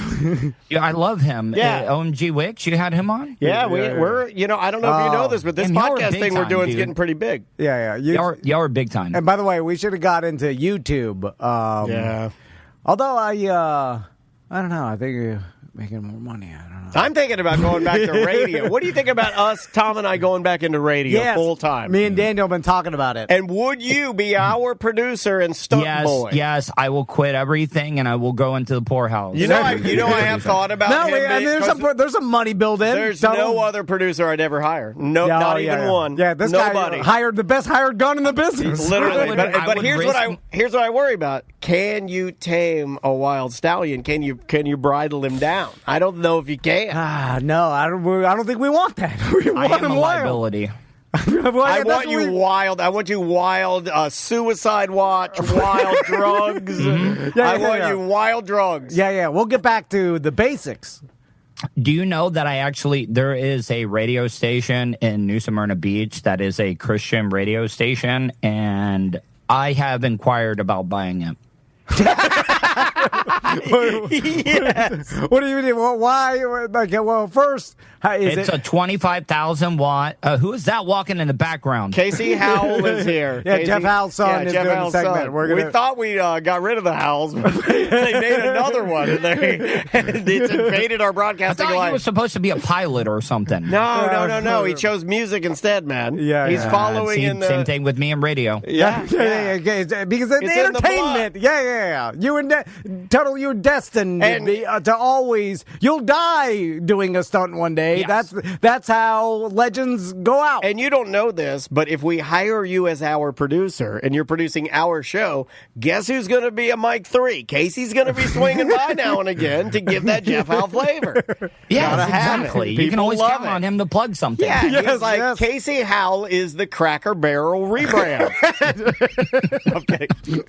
I'm kidding. That's an insult. So, but he's going to beat me up. Go ahead. No, I was going to say, Tuttle, now back to the conspiracy theory, and I'm curious to why Brooke Hogan is calling into Bubba the Love Sponge, because the fact that it seemed like she's known Bubba a very long time, right? Yeah. No, I know that, but she, in the news, her being asked to be taken out of the will, that was before he died, and then so it seemed like she wanted to distance herself from the circus that had become Hulk Hogan. That's a good question. And then now, so why call in? Yeah, so it seemed like she would be not talking to anybody, away from. Well, she's married to an NHL hockey player, by the way. Yeah, but she looks very happy, great looking family. Yeah. So it's so why does she feel compelled to call in to Bubba's show? Because Bubba has always been really, really cool to Brooke. Even when she started her music career, Bubba was there. And, Bubba is the godfather of both of Hogan's kids. That's kind of what I was thinking, is that the relationship that they have is probably family. So much deeper than we even understand or know. I mean, just because the sex thing and the friendship thing is weird, it doesn't mean that the other stuff isn't like a normal, family sort of relationship. Yeah. But talking publicly, it's and Bubba's sad. She's the only one.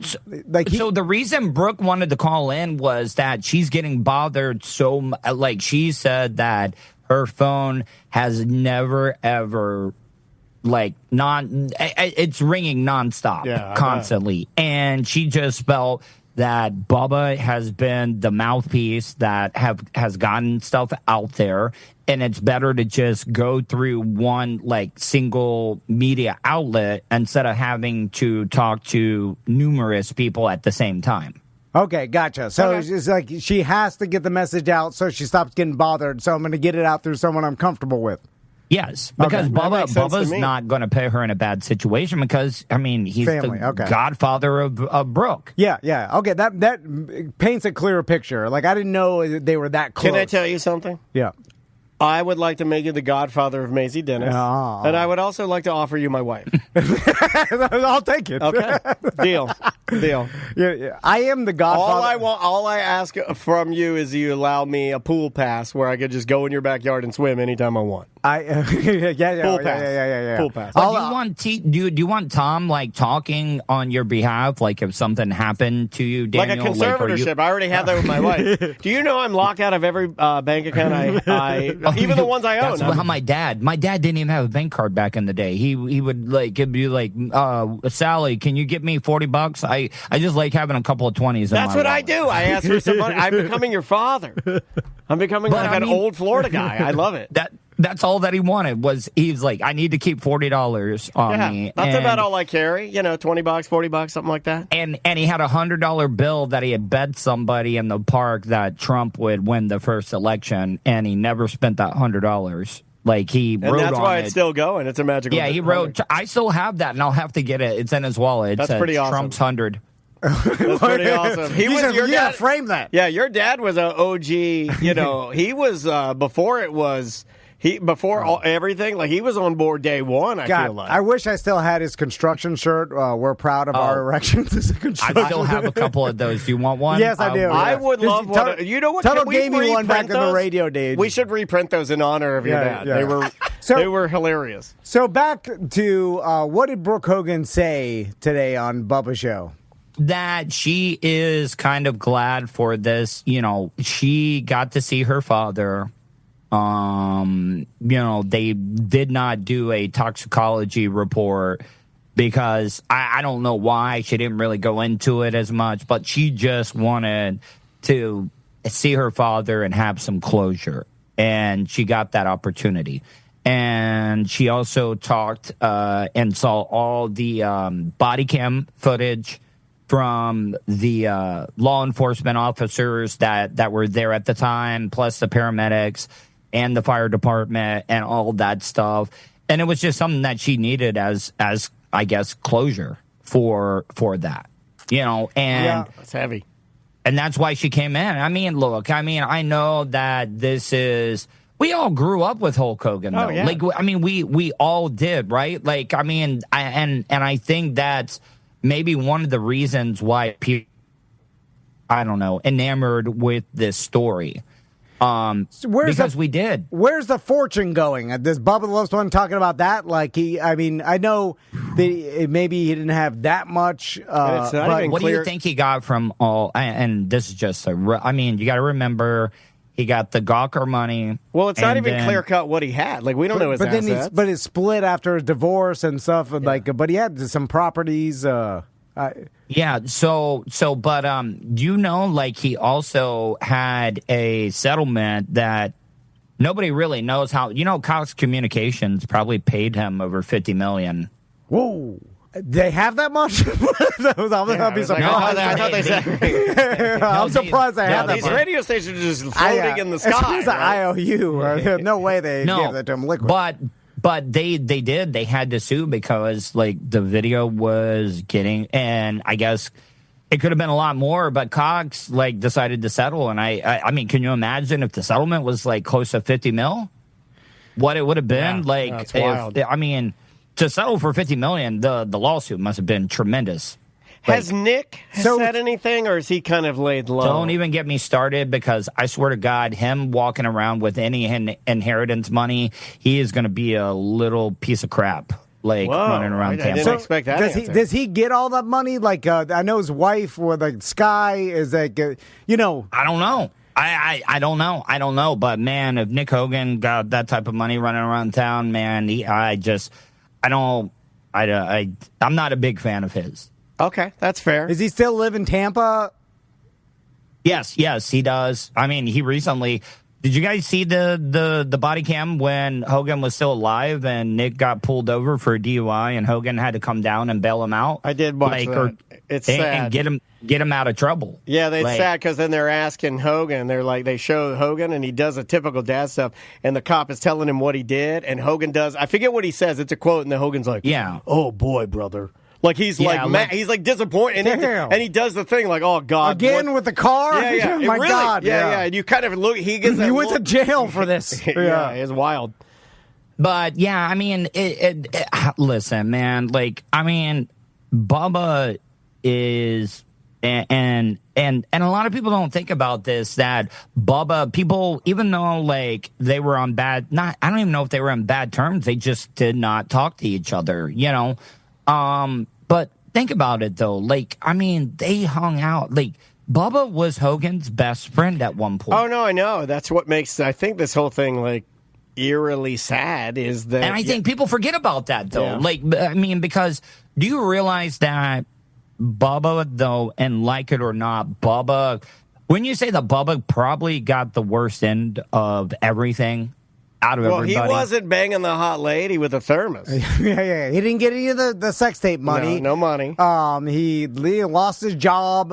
There was he got fired from Cox, the morning show, because the guy that did afternoons stole the tape and tried to shop it, and he got mornings when Bubba got fired. Yeah. Listen, you know the radio business. I mean, it is it's cutthroat. It is the worst. Radio is the worst choose-your-own-adventure book of all time. It can be. You can get yourself a couple pages in, and you've made the wrong choice. Could you imagine, like, I don't know, maybe Tom, you and, I don't know, Seth Petrozelli, you let, him hook up with your wife and stuff, and there was like a sex tape. Watch the hell I watched that too, actually. That'd be awesome. My God. Yeah. I mean, can you request different positions? I like. I'm like, can we get a frog, I'm please? like, oh, man, he's ate too much pizza. And they're like, the guy that knocked out Kimbo Slice has sex Let with... me knock out another slice. I'm sorry. You get what I'm saying, though? Like, I mean, and then you don't make any money off of it, and you lose your, I guess, all your affiliates and everything. Yeah. Well, you were doing it for money anyway, right? You were doing it to be... So think about this, though. Hogan was in a very, very bad spot. Like, he was in a bad spot at the time. Like, and Bubba, was hooking up his friend, man. Oh, okay. I like that. I like that. It's like you're I don't sad. think that He's like, hey, I've seen you in a bad spot here, and I'll be like, well, see you tomorrow. Daniel's going to do a colonoscopy tomorrow. I'm like, hey, you want to bang my wife tonight? I'm like, I don't have enough strength. I'm but so it is hungry. consenting adults, though. Like, I mean, I know. It doesn't matter. He has their own business. Yeah. I'm not even worried about that. But it is the thing at the end of the day that everybody looks at when you look at the man that got nothing. And then you're like, and then to top it all off, he slept with your wife. It's like one of those things. I don't know why it works out that way. He wanted it, yeah. No, I know he wanted it, but you look at it at the end of the day, but Bubba Love Sponge, because of his personality, he lends itself. Even though, obviously there's a character built in there that people don't realize. Still a human, man. Yeah, but that character, and we've seen it before, where no one feels sorry for the braggadocious. Bubba says that. Bubba says that, right? Over the top '90s radio show hosts. It's like. These guys don't get pity from the audience. Maybe his you gotta live fast. His hardcore listeners, but the outside people they look at Bubba, they do not pity him and they feel bad. They're like, oh, he deserves it, even though that's a screwed up situation because you're right, it ruined his life. But Tom, think about this: nobody that did this to Bubba served one single day in jail. Nobody got sued. That is weird. Bubba, and you want to know what they said? Well, Bubba, you filmed it. That's on you. Do you know, how many times Bubba has gotten screwed over because of who he is and what they hear on the radio? And I'll tell you this right now. Say what you want about Bubba.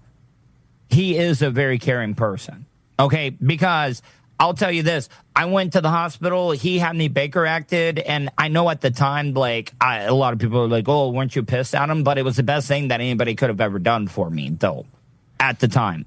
This is what hired guns do. Yeah. Hired guns get Baker acted. Yeah. No. I'm saying, see how loyal he is to Bubba? He is. That's how loyal Tuttle will be to us. And only a good person would have you 1 minute crapping in a bucket, the next minute Baker acted to save your life. I mean, that's what a good person does. I would do jail time for you guys if you need. I appreciate that. Well, no, I would. If they came to me and they were like, "Listen, we're going to give you 10 years for whatever it may be," and then they were like, "But we'll let you out. All you got to do is rat on Tom and Dan," I would be like, Give me the 10. I like that. I appreciate that. Casey, get in here. We're going to bring Casey Howell in. Are we going to smush it all together? Let's do it. Yeah. I love smushing things together. Hey, what's going on, Casey Howell. I think me and Casey Howell could be really good friends. I know. Yeah, you could. Have you met Tuttle, Casey? Yeah, you remember Tuds, right? Yeah. What's up? Yeah. So, dude, man, Casey, this is an honor, man. Big fan of your dad. He was my favorite monster of all time. He's my least favorite. Just to let you know. So, real quick, Casey, where are you playing at? Where am I playing at? Saturday, I am at Cherry Pocket in Lake Wales. All right. I'm playing there 1 to 5. Oh, damn it, Daniel. On Sunday, I am in Winter Haven at Old Man Frank's. I'll be playing there 5:30 to 9:30. And on Tuesday, I'm at the Whiskey and Dr. Phillips, 9 to midnight. There you go. Awesome. Come on out. Casey, are you nailing anybody that has false teeth at some of these shows and stuff? Because I know that's what I would be like completely into. You heard the man. Are you nailing anybody with? We're just jumping into it today. Yeah, not even warming up. There's no warm up. Just don't have this is what happens when Tom decides he wants to run it. Go. Listen, we're doing it live.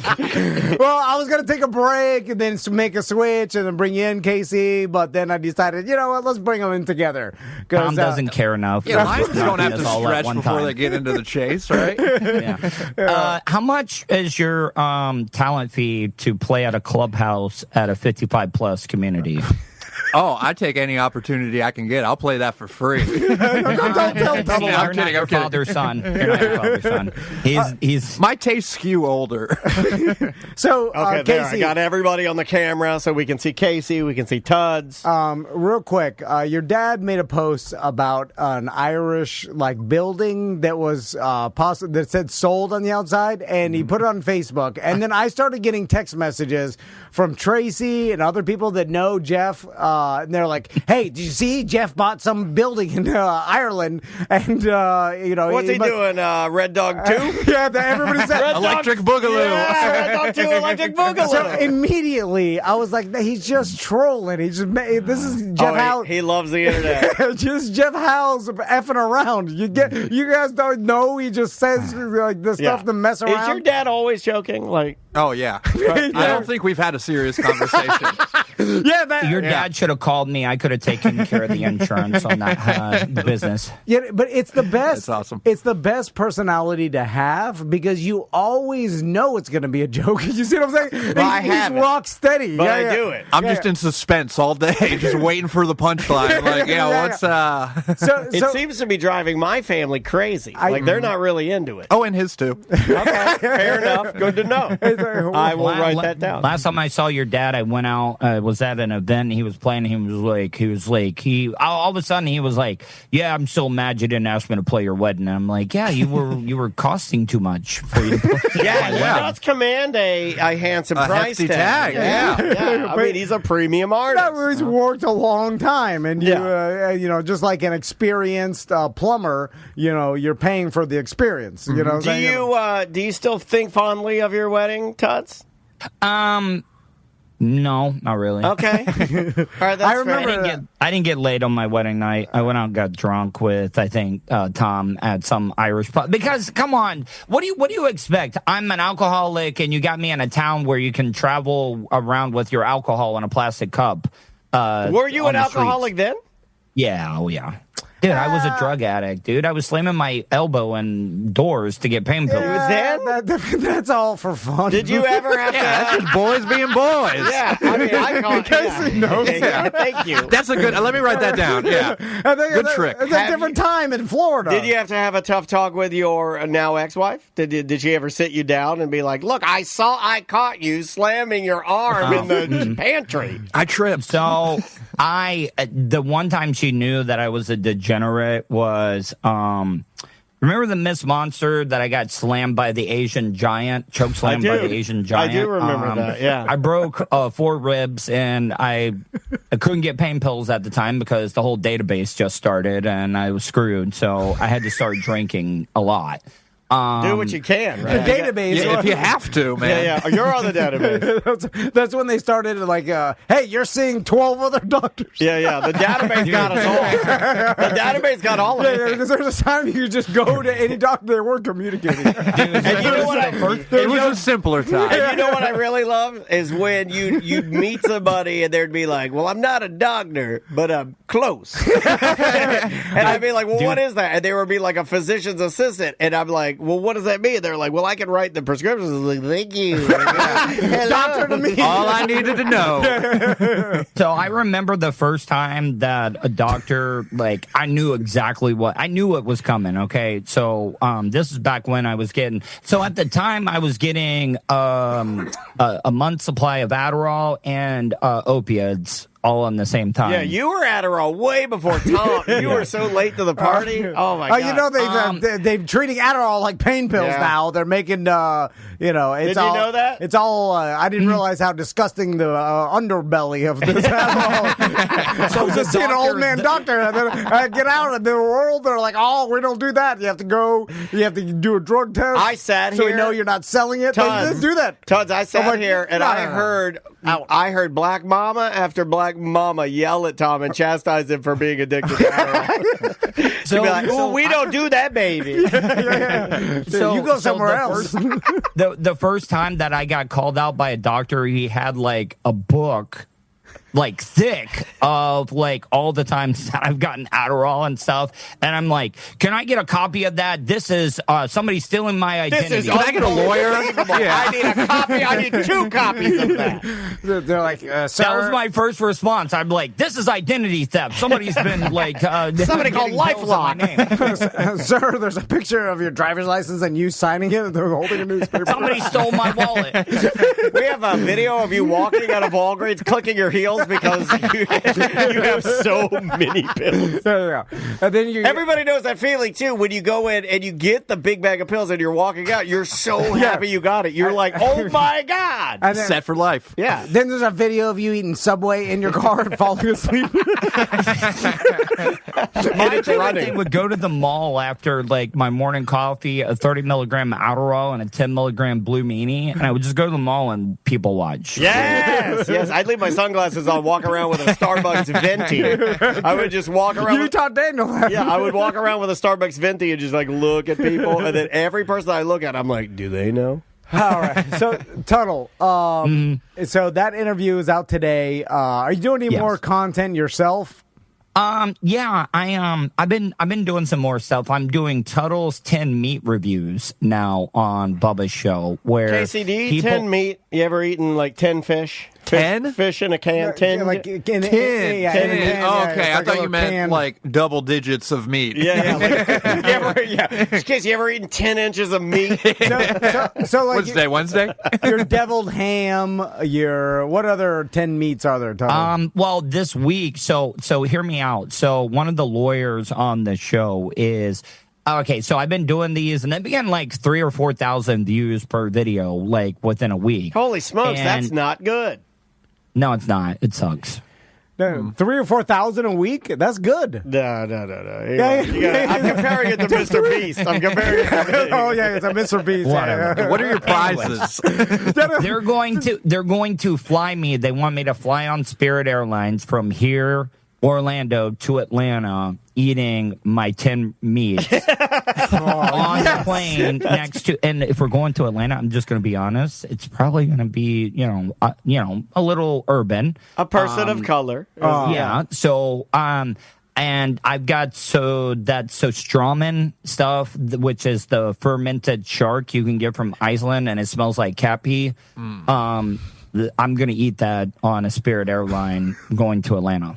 Oh, there's 4 people on that flight. I feel like. Are you able to call in? And are you wearing super duper video spy glasses so you get video of the whole altercation? You won't be able to be on the phone with. No, but I'm going to film it for the YouTube channel. Okay. So now, what if you get tased or rubber bulleted by a sky There's going to be an emergency landing for sure. Easy work. Yeah. They're pulling Tuttle out his bloody nose. It was just like that Asian doctor. I hope that there's a. How can you get in trouble? And I'm also going to wear a Burger King crown when I do it. Because now, because you're going to look suspicious, and everybody's going to be like, "Get this guy out of here." I can't wear a Burger King crown on a flight. No. Who do you think you are, Logan Paul? Get out of here. Yeah. Someone's going to contact the stewardess. And, people are starting to get mad at influencers. Like, some kid will go like, "Hey, it was just a prank," and then some old dude will pull his gun out and be like, "I will kill you." And then the guy's like, "I'm sorry."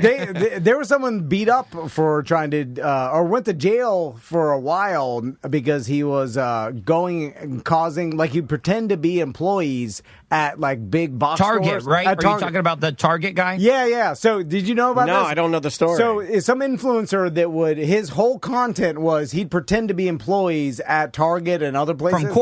From corporate, and then trick people into thinking he worked there and film it. and then that was his content. And he got arrested for he's lying. But the multiple counts of I think trespassing. Is it like criminal mischief? And criminal mischief, and you know the story, right, Tuttle? Yeah. So what he did, he showed up with a bunch of his friends, and they were all wearing like Target uniforms and stuff. And he's like, I'm coming from corporate. They've told us that we're rehiring and we're replacing all the employees. And they just started getting behind the registers and started trying to check people out and stuff. Yeah. Like he do these elaborate pranks. You saw the Justin Bieber lookalike that recently in Vegas that got up on stage. Oh, you haven't seen that? Oh, that's a crazy story. He ran up a $10,000 tab at a restaurant because they all thought he was Justin Bieber. Yeah, and then the DJ brought him up into a club and he sang like "I'm sorry" or whatever. It's too late now to say sorry. Did he do a good job? Not really, no. But everybody cheered and going crazy. He dropped the mic and he left, and everybody was like, "Yeah, Bieber," they're chanting, and then they found out after that he was just an impersonator. It's probably some influencer again, doing this for a video. But it was out everywhere. I don't think he looks anything like Justin Bieber. But at the time, it was just people got caught up and like, oh, here's Bieber. And then when they put him on stage, all the audience was like, oh, yeah, it must be him, because the DJ, they wouldn't let. I think we are getting dumber. Yeah. No, but you remember when no one cared. I got sent out to Black College Reunion where Eminem was performing at Spring Bling, and you guys I had the blonde hair at the time, and all it takes is one person to, hey, there's Eminem, because they had me walking around in a white beater, and I was the only white dude at Black College they're like, Reunion. hey, it's Eminem. Then people are like, nah, dude. I was a listener at the time. I'm like, this is great stuff. Did you love it? Like, okay, walk me through. You're driving in your truck. You're smoking a cigarette. Yeah. I'm driving smoking. Miami Dolphins baseball hat I'm on. like, I want to be Eminem one day. Fake Eminem. And then you're listening to the radio. Jeff Howell's on laughing. He's laughing at it. Tuttle's there. And it's talk radio. How do you feel? Yeah. I'm like, I want the attention one day. These guys are rich and famous. Real fake Eminem. Yeah. And then when I got to the inside, I'm like, oh no. I made a mistake. I built myself a prison. This is nothing like I thought. This is disgusting. All right, Tuttle, we got to get out of here. We appreciate you coming on the show today. Yeah, man. Thanks for explaining the whole. Casey, good talking to you, man. I'm a big fan, Casey. I think me and you need to hit the town one night and slay the toothless women. Oh, yeah. You don't want this incel. You don't want this incel. I need to learn a thing or two, sounds like. If your dad was here, he'd be like, don't hang out with that guy. Luckily, he's not here. He's nothing but bad news. All right, we'll see you, bud. See you, Tuttle. Later, guys. Bye. All right, later, dude. There it is, our buddy Tuttle. Anyway, Casey, how you doing, dude? I am doing swell. How are you, fellas? Very good to see you, man. Yeah, good to see you, too. It feels like it's been a while. Yeah, you just been playing gigs around town, grinding? Yeah, anywhere they haven't kicked me out of yet. Have you ever been like singing and performing and been like, you know what, maybe I want to work at a motorcycle shop? Do you ever think of another job? Absolutely. Okay. I feel like I'm kind of dressed like a mechanic right now. I mean, maybe a little bit. Yeah, a little bit. You are wearing an MMI uniform. Yeah, you look like an extra from the series Tires on Netflix. Yeah. I can see that. So your dad's in Ireland. How long? Why didn't he spring for a ticket for you? That's not cool. Yeah, what the? He left you here just retirement has not been great for the finances. Yeah, he just flies to Ireland and he's like emailing us and he's like, my son's coming in. Get to work. Go promote the family business. Yeah. That's right. And then I'm like, yes, sir, Mr. Howell. Oh, I'm sorry. I got to plug his gigs over there. Yeah, for our Irish listeners. Oh, does he have gigs over there? I'm sure. Oh, wow. He's working. God. If Jeff sniffs around and finds a gig, he'll go get one. Yeah. He's playing for Guinness. If there's money to be made or beer to be consumed, he'll be there. Although your dad has never looked happier, it's I really think cool to follow along, man. Yeah, he's like 2,000 miles away from me. Yeah, retirement is treating him well, and him I feel like he's been waiting for this time to do what he wants to do and chill out. It looks good. He's earned it. He's earned it for sure. He's worked real hard. Very, very, very hard. You're just like your old man too, because everything you say, it feels like a joke. Oh, it is, and it can be, but it isn't. When you said he's worked real hard, it sounded like you were There was the 30% sarcasm. I felt, I've had that That's why problem I my whole peppered it life a- where people can't tell the level of serious that I'm throwing at them. Oh yeah, no, that's genetics. Yeah. You get that from your old It's man. in the blood. Yeah. Alas. Except when Jeff gets really serious, you'll know. Yeah. Oh, He'll sit you down and tell you. Yeah. I'm being serious now. Like, I believe he told me. Yeah. Then you're like, are you still joking? Yeah. You don't know what it is. Yeah, it is hard. Can we go back to the joking, please?